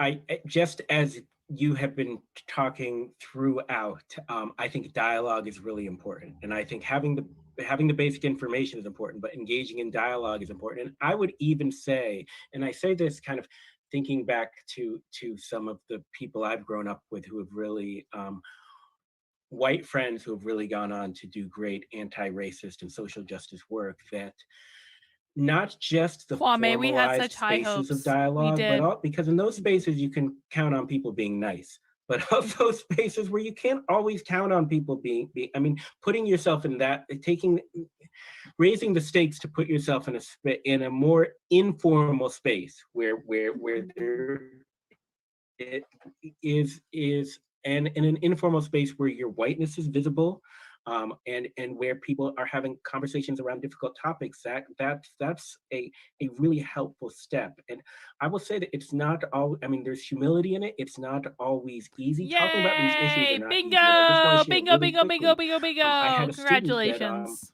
that, years ago, this Black students on campus made a newsletter. This was back in the days of newsletters about racist interactions with professors, and I was in it. You know, they had the white professor that did this, the white professor did this, and they had, oh, in my Africana Studies class, the professor did this, and I knew the student, and I loved her. She had spunk, and I knew the situation, and I wouldn't do anything different in that situation. I went to my advisor at the time, Terry Kershaw. I showed it to him. I was like, the Black student, I just want you to see I'm here. And he said that, well, people have to understand that we're on these front lines every day when you talk about race. There's a potential this happening. It can and could and will happen to everybody. Wait, what did he take away do? from the cause that you need to be standing up for. Wait, what did he do? I want to know what he did to be accused of being racist in a newsletter. What did he do? Why are you leaving us hanging, Kwame? You're doing, and it's just one of the, I mean, it's one of the challenges that comes, but we're all going to make mistakes. That's an important point. Yeah, that's really important. Thank you. Jacob and Rosanna, what would you say? I feel left hanging. I feel left unfulfilled. Probably a little earlier in your my God career and your journey on this. Yeah, I mean, I think a lot of what Kwame was just saying was resonating with me, and it's things that I want. Like, I think, you know, with your first question of like, what would I recommend to a colleague? Like, you know, I think the educating yourself and doing that independent work is like a baseline first step, because you can't engage in those dialogues. You can't put yourself in vulnerable situations. I mean, you can, but you're going to be going in kind of from a place of ignorance. Probably it's not going to be as fruitful of a dialogue if you don't have that baseline foundation. And so, I mean, I think there's amazing resources out there. And so what's nice is like, you can literally Google it. Like there's a curriculum for white Americans to educate themselves on race and racism. That is literally a thing that is very great. It's actually put together by a high school instructor, but has some really nice resources. That's just one of literally thousands. But starting with that place, I think that going to Kwame's point of like, how can we actually have these dialogues? Because I think what's often problematic, especially in collegial, departments, is you don't want to have these difficult conversations, or you're worried about the implications. You've just done a whole webinar about difficult conversations. Don't say you don't want to have them. Having a beginning of the year retreat where this is really the focus for the day. And I know that's not going to magically change the culture. We're seeing small steps. I've been encouraged by some of the statements that I've seen from departments, from colleges, really denouncing racism, police brutality, things that have been going on in the last couple of months. But I think we need to also then back that up with daily actions. And we as faculty need support for how to actually be able to handle those situations. And I agree that it's, helpful in being able to learn and have students call us out. But I also think that that's a difficult situation. This class was helpful in terms of how to deal with student feedback, how to respond when these are happening in the classroom. But we need some of that instruction, because that isn't something that's naturally get defensive, and that can really put up barriers and prevent that helpful dialogue from happening. So I guess I didn't really suggest anything, but I guess to sum that would be, it needs to be, at an individual level, a systemic level, and there needs to be a lot of support in place. And it can't just be, I would say, within the department or within any one faculty member to make change.